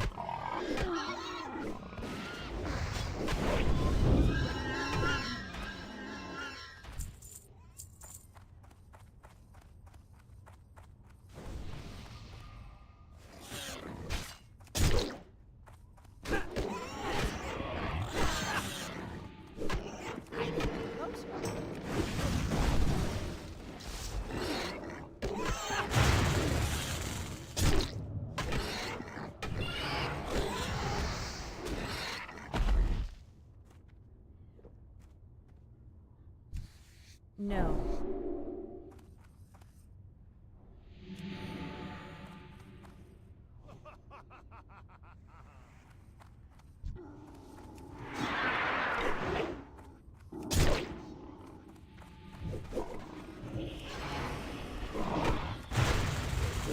Need more rage.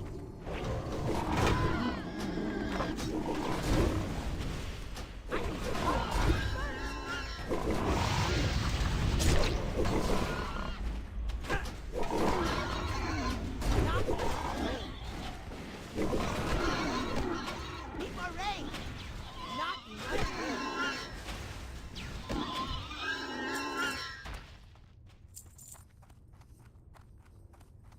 Oh, so we'll do this escort quest here. What's up? Ooh, and a ring will help. Have a good one. A ring will be an upgrade for me.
Another one.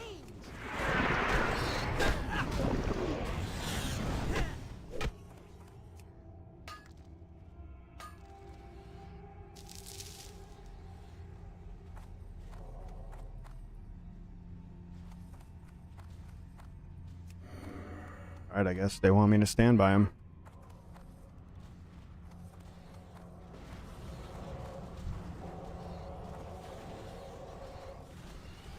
He gets lonely. He's running up on the mobs.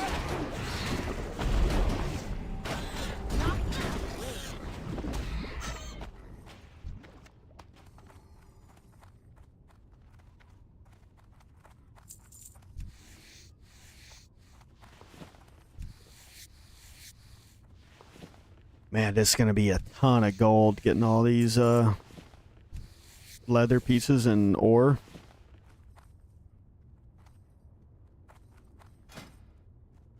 So I'm at 133. didn't get any silver. It was all iron. I'll have to save that. Not ready. Hooray! Not enough wood. Hooray! Not enough wood. Hooray!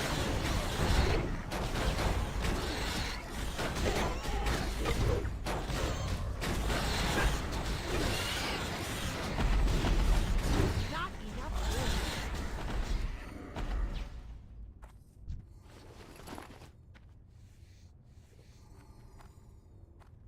Let this hunter get some.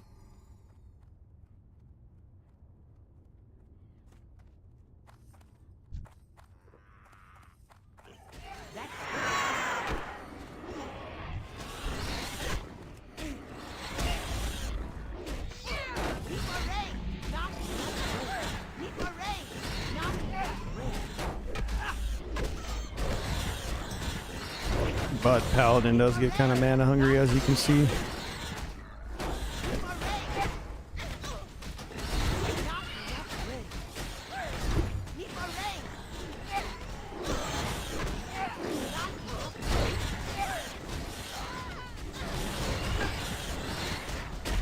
I just like the aesthetics of like dual wielding.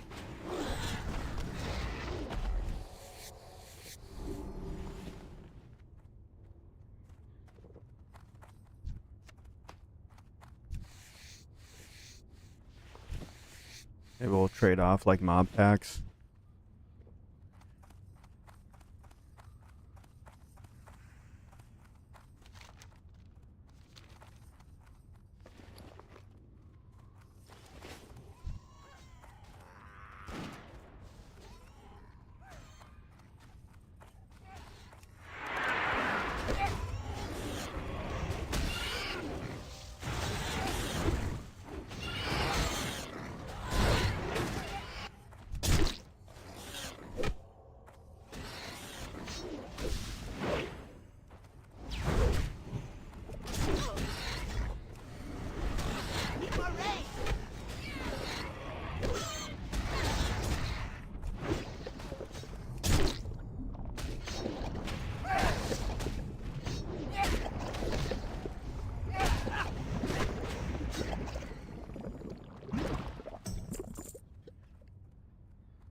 All right, she don't want them. I'm getting it. Getting that gold.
And the tank has no guild.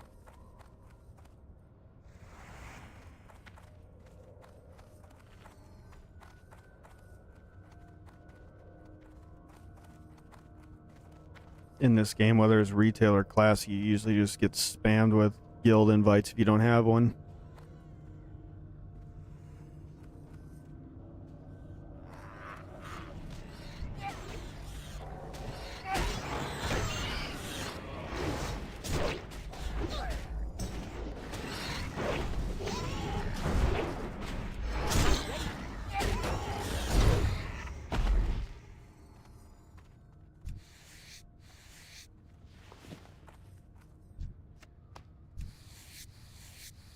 Oh, nice. They didn't have it either.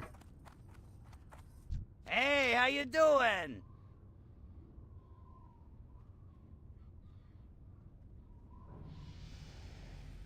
So I take the strength. Be good.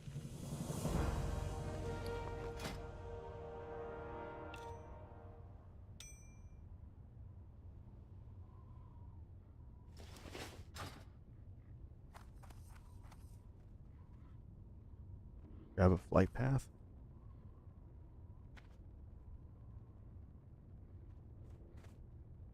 Grab a... What? This is the horde area.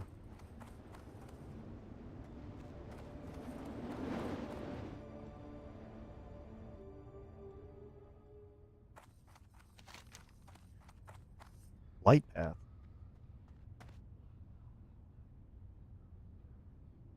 Oh, that is, okay.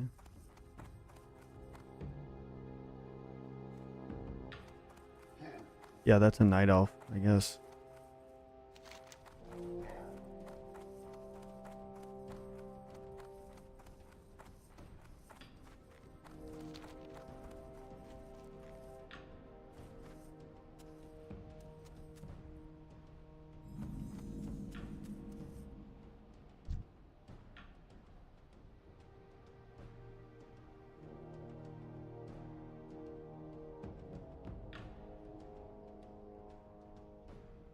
Teleport must be...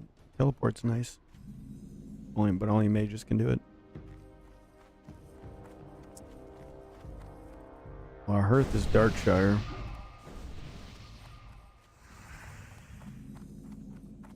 Yeah. I'm gonna end it here anyways. Oh shoot.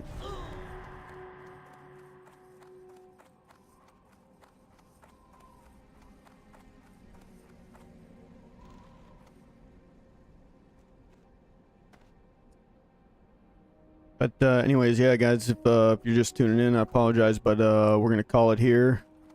We finished up Red Ridge quests. Started into Duskwood, and then just did RFK runs. So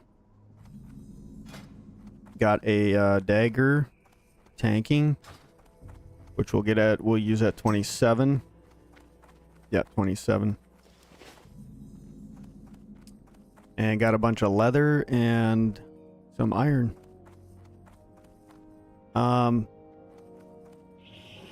Yeah. So appreciate you guys coming around. And like I said, it's we're just just testing this out, see how it goes. Maybe catch you next weekend. Peace.